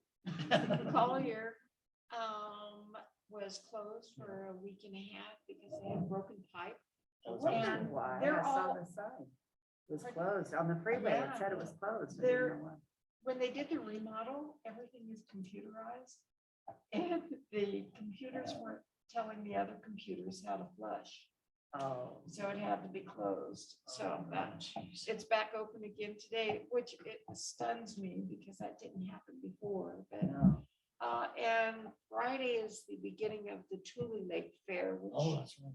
no, Thursday. Thursday. I'm volunteering for a little bit on Friday, so I'll have a note on my door, but unless I can find somebody to sit in there. Randy, you're just hanging out. Just kidding. That's all. Thank you. I don't have a lot to add other than we had a homeless meeting, went to that. I have a point in time meeting that's in 2 weeks for the 7 counties in the North State. And I'll be doing that here in a couple of weeks, and we'll start organizing that for the 7 counties in North State, figuring out all the dynamics of this year, because last year was obviously not that great because of COVID, and now we're entering COVID #2, and 3 or whatever phase you want to call it, and it's not looking too promising for our point in time count again, so unfortunately, but anyways, we have that meeting. Also want to let the council know too that I'm working with Dr. Sarah Collard and Madeline Bryan, and we're going to be talking with our city manager and discussing a grant possibly that we could be applying for. That was my question. Did you come back with money? I will. You said you were going to. Hopefully, that's the discussion. So I did discuss it with them and it looks promising. So and there's actually a fairly good chunk of change that we might be able to access. So if we can access this, we'll see, but we got to meet all of us together. So I got to arrange that and see what that looks like, but it looks pretty promising. Be sure to pull Nancy in on it since she sits on your committee, and I'm sure she's still the boss, so Sarah is not elected, so that would probably be a good influence. Definitely. So it's working on that. Hopefully we can get some money going on there, and hopefully in the future we can see that towards the city so we can move forward on some of those homeless issues. It's affecting everybody dramatically. I mean, the whole West Coast. I mean, it is everybody I talk to has been hit hard this year on homelessness, bad, and it's not getting any better. It's only going to get worse before it gets better on the situation with the fires and the economy and everything else. It just drives more people into homelessness. I went out with Mark Atwood yesterday, no, Monday. I went out with Mark Atwood. No, she. Everybody's running. Oh, geez. We actually, Mark Atwood and I, and for people that don't know who Mark Atwood is, he's the one that does a lot of the cleanups around town, picks up the trash. He gets actually some money from the Newtons on their property, Hanley's, some other individuals Business owners. and business owners, but he gets paid directly through Newtons and stuff. Anyways, he took me out and about, he wanted to show me some of the problem areas, which obviously a lot of us already know that, but brought something very forward to my attention that is happening around the Walmart area. And what's going on there is Walmart's not addressing their trash problem, and it's blowing over into the adjoining properties now, which is actually Newton's and John Richter's property also. John Richter. Richard Olszewski, yes. Yep, he owns there. He actually owns a strip behind Walmart too. So he owns a strip behind Walmart along the side. There's an easement piece. And of course, he was trying to do the car wash he's trying to do too. But anyways, this is becoming a major issue, and they've talked to Walmart about it. And Walmart's not addressing the issue. So we will be seeing something, just so you as council knows, that we're going to be seeing a letter from the Newtons and from Richter that we need to address to code enforcement or whoever at this point in time when we receive that letter. I just was notified today that there's going to be a letter drafted soon by the Newtons and by Richter that will be coming to us on this issue, because they're getting tired of paying somebody to pick up trash that's getting front Walmart and around that area. So it's getting quite a problem. Mark's there literally every day picking up trash. Don't we have a trash ordinance? Why? Do we have any kind of a trash ordinance?